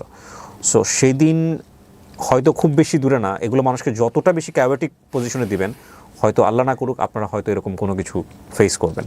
সো আমার মনে হয় আপনাদের থামা উচিত, দুজনেরই থামা উচিত। ও এটা এনজয় করে, আর ও হ্যাং আউট করতেছে, গেট টুগেদার করতেছে, 2-4-500 মানুষ নিয়ে, 2-4-5 হাজার মানুষ নিয়ে হ্যাং আউট করতেছে। আমার মনে হয় যে এগুলো থামানো উচিত। আর এই মামলা বলেন বা যেটাই কিছু বলেন, এখানে কিন্তু মানুষ একটা সময় বুঝে যাবে কোনটা রাইট কোনটা রং। ঠিক আছে? সো এটা আমার মনে হয় স্টপ করা উচিত। প্রিন্স, আমি যেটা বলবো যে শেষ কথা হচ্ছে যে আইনের অধিকার সবার পাওয়ার আছে। একটা হচ্ছে লায়লা যেভাবে আইনি লড়াই করছে, আমার মনে হয় এখন আইনের সহায় হব। আমার মনে হয় যে তোমারও তুমি যেগুলো বলছো সেগুলো যদি সত্য হয়ে থাকে, সবকিছু যদি ঠিক হয়ে থাকে, তাহলে তোমারও রাইট আছে আইনি অধিকার পাওয়ার, সুন্দরভাবে বাঁচা। আসলে আমার ওরকম লবিং পাচ্ছি না, ওরকম। তুমি মাঝখানে একজন লয়ারকে নিয়ে আসছিলা, আমি দেখলাম যে তুমি তার সাথে আবার টিকটক করা শুরু করছো, ভদ্রমহিলার সঙ্গে, 1-2টা বোধ হয়, আমি যদি ভুল না বলে থাকি। উনি কোথায়? ওনাদের চেম্বারে করেছিলাম। তো উনি কোথায় এখন? উনি আছেন। এগুলো তো ভয়ঙ্কর রকমভাবে অপরাধ, কারো ব্যক্তিগত জিনিস তথ্য পাস করে দেওয়া। ঠিক আছে? প্রিয় দর্শক এবং শ্রোতা, লাস্টের দিকেও যে লাইনগুলো বলেছে সেগুলোই কিন্তু আজকের গল্পের মোরালিটি, যে কোনো সম্পর্কেই এমনভাবে জড়া উচিত না যেটা আপনার জীবনটাকে শেষ করে দিবে। এবং দেখুন, এটা যদি ওর বৈবাহিক সম্পর্কে হতো, যে ও মেয়েটাকে বিয়ে করেছে, মহিলাকে বিয়ে করেছে, তারপর ওর লাইফে এগুলো ঘটেছে, তাও এটা কনসিডারেবল। কিন্তু বাংলাদেশের মতো সমাজে বসবাস করে ধর্মীয় এবং সামাজিক মূল্যবোধের জায়গাটা থেকে এমন একটা ব্র্যান্ড ওর জীবনে পড়ে গেছে, ওকে যদি লায়লা আজকে ছেড়েও দেয়, ধরেন আজকের পর থেকে নর্মাল লাইফ লিড করতেছে, ও কি পারবে জীবনে এই আমার রিকভারি করতে অনেক সময় লাগবে। তুমি কোনোদিনই রিকভার করতে পারবে না, এটা কখনোই তুমি সুস্থ জীবনে যেতে পারবে না। তোমাদের পরবর্তী জীবনে একটা ঝামেলা তৈরি হবে, তোমার লাইফে হয়তো নতুন কেউ আসবে, সে তোমাকে কথায় কথায় খোটা দিবে যে তোর অতীত জানো না, তোর অতীত পুরো বাংলাদেশ জানে।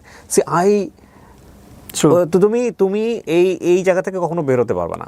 আর আমার মনে হয় যে আমাদের সবারই একটু, যারা আমরা এত ওদের কাছাকাছি বসবাস করি, তাদের সবাই একটু ওদেরকে বেটার পরামর্শ, দুজনকে আলাদা করে দুজনের একটা সুন্দর জীবনযাপন করতে দেওয়া উচিত।